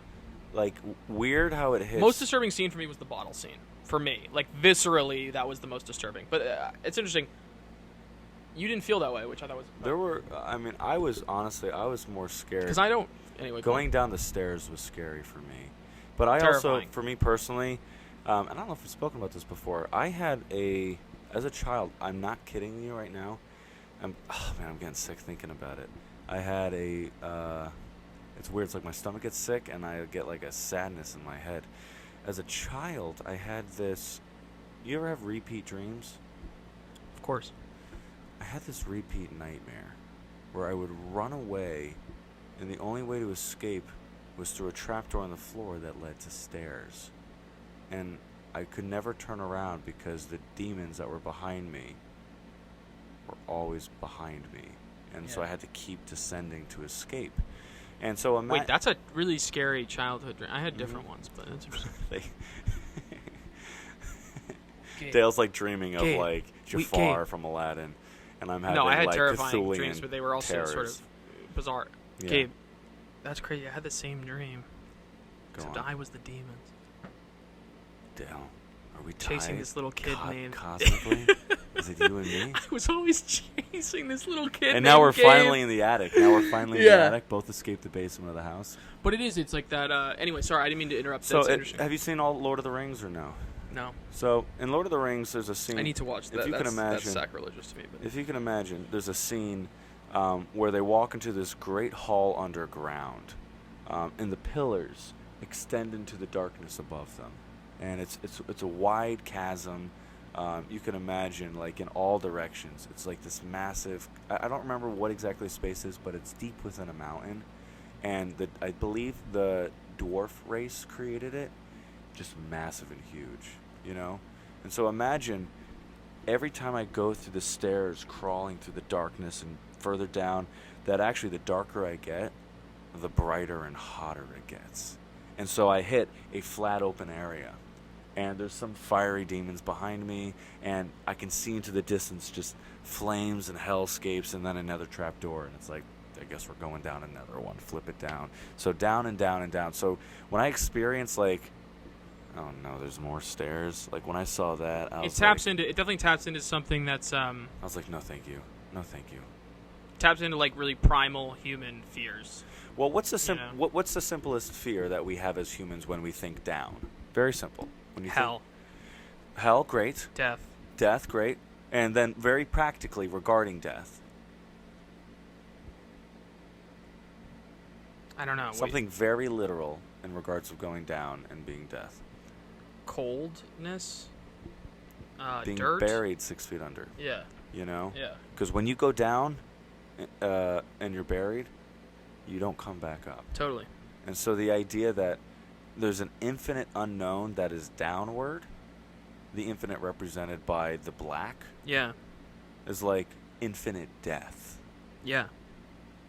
And to choose to go into that, I will put out there again from like a very metaphorical, archetypal standpoint, the willingness to go into that unknown, that infinite death, has either two things. One, death, obviously, you're not coming back, or 2, a transformation that will ideally result in a better life lived. In the case of Tessa, there's a transformation. Yeah. Hope she's doing okay. Hope she's doing okay. Turns into the next Barbarian. This has been the Movie Addicts Podcast. Are you leaving my ass? What's going on? Wait, what do you mean? I thought we were wrapping it up. It's been 2 hours and 43 fucking minutes. I know, but we still got 10 minutes left. You know what I'm saying? We don't have to go for 10 minutes. I guess. I thought that was just a great button that you put on the whole thing, and I was trying to. You son of a gun. I was trying to be slick. Dale throwing me the hand. All right. Well, anything else? Any other? I just. I mean, that's really it. Go see Frank, this movie. Yeah, Frank is the Barbarian. Are you willing to go see this film and enter the great unknown? The great unknown into the descent of hell, and death. Are you willing to face that? As Val Kilmer says in The Doors, directed by Oliver Stone, he's playing Jim Morrison. He says, "Guys, we don't know what's waiting for us tonight. It could be death. That's what's waiting for you in the theater. If you go to see Barbarian, it could be death. It could be something else too." It's great, guys. It's a great movie. Go see it. This has been the Movie Addicts Podcast. I'm Dale. And I'm Gabe. And I hope you had a good weekend. Yeah. I'm having a good Sunday. It's Absolutely. a good Sunday right now. Nice, chill Sunday. I hope you had a good weekend, guys. Cool. Like, subscribe if you remember. Like and subscribe. We gotta put that. Probably started at the fucking end. At the God. It's fine. All right. Bye. Bye.